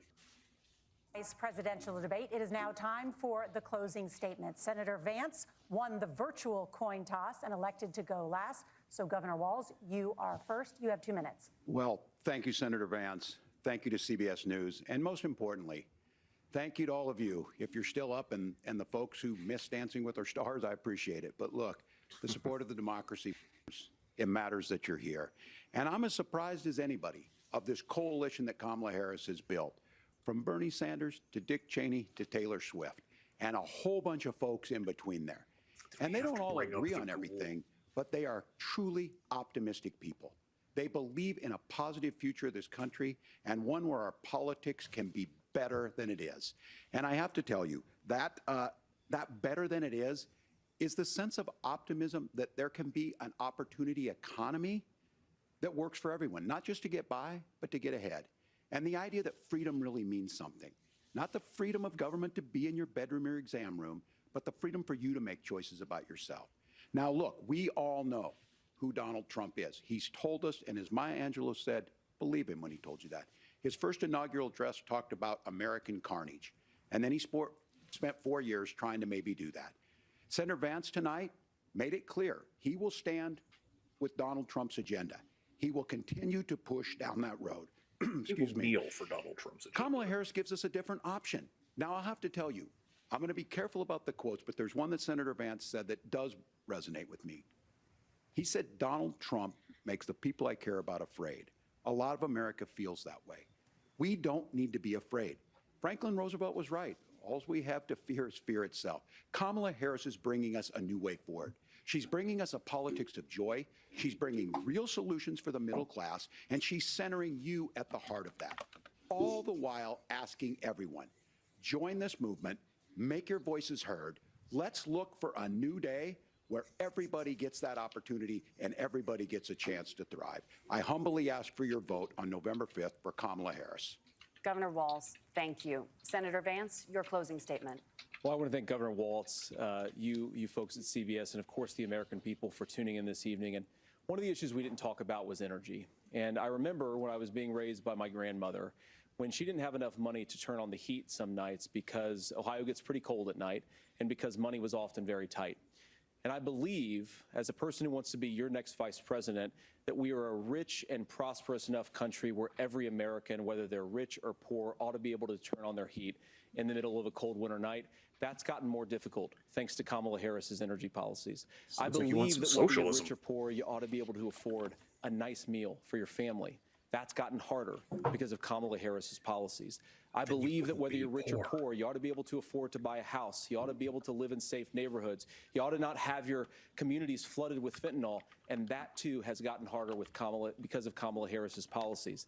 Now, I've been in politics long enough to do what Kamala Harris does when she stands before the American people and says that on day one, she's going to work on all these challenges I just listed.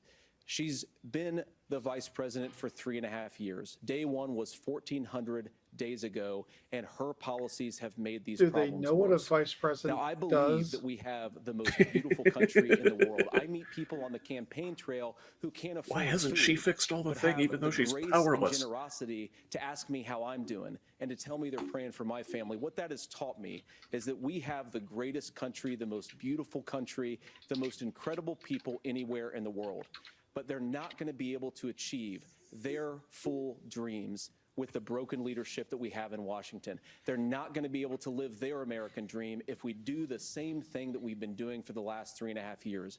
We need change. We need a new direction. We need a president who has already done this once before and did it well. Please vote for Donald Trump. And whether you vote for me or vote for Tim Walz, I just want to say I'm so proud to be doing this, and I'm rooting for you. God bless you, and good night. Senator Vance, thank you. And thank you both for participating in the only vice presidential debate of this election cycle. I'm Margaret Brennan. And I'm Nora O'Donnell. And a reminder, there are just 35 days until Election Day. Please get out and vote for all of us here at CBS That News. is not enough time. Thank you, and good night. And for all of us here at Who's Left, thank you for joining us, Cliff. And thank you for having me on here. Thank you for putting up with any of my awkwardness. I think I bring that in abundance. Yeah, there is more awkward between the two of us than should be allowed on a single screen. But no, I had a great time here with you all tonight. That was remarkably sane, you know. Yes, Vance did all the things we thought he was going to be. He was going to be slimy. He was as slimy as we suspected he would be. But yeah, his presentation was fine. Walz, I think. It's a friendly there were some fascism. murmurs. Yeah, absolutely. There were some murmurs about like Walz, like, oh, maybe maybe he had some nerves or wasn't up for the big stage, but I think he did exceptionally well. I mean, this is the first time I've seen him in a suit and tie. I'm a little impressed. I mean, granted, this is the first time I've had to wear a tie in the last 3 months. I told you didn't have to wear the tie.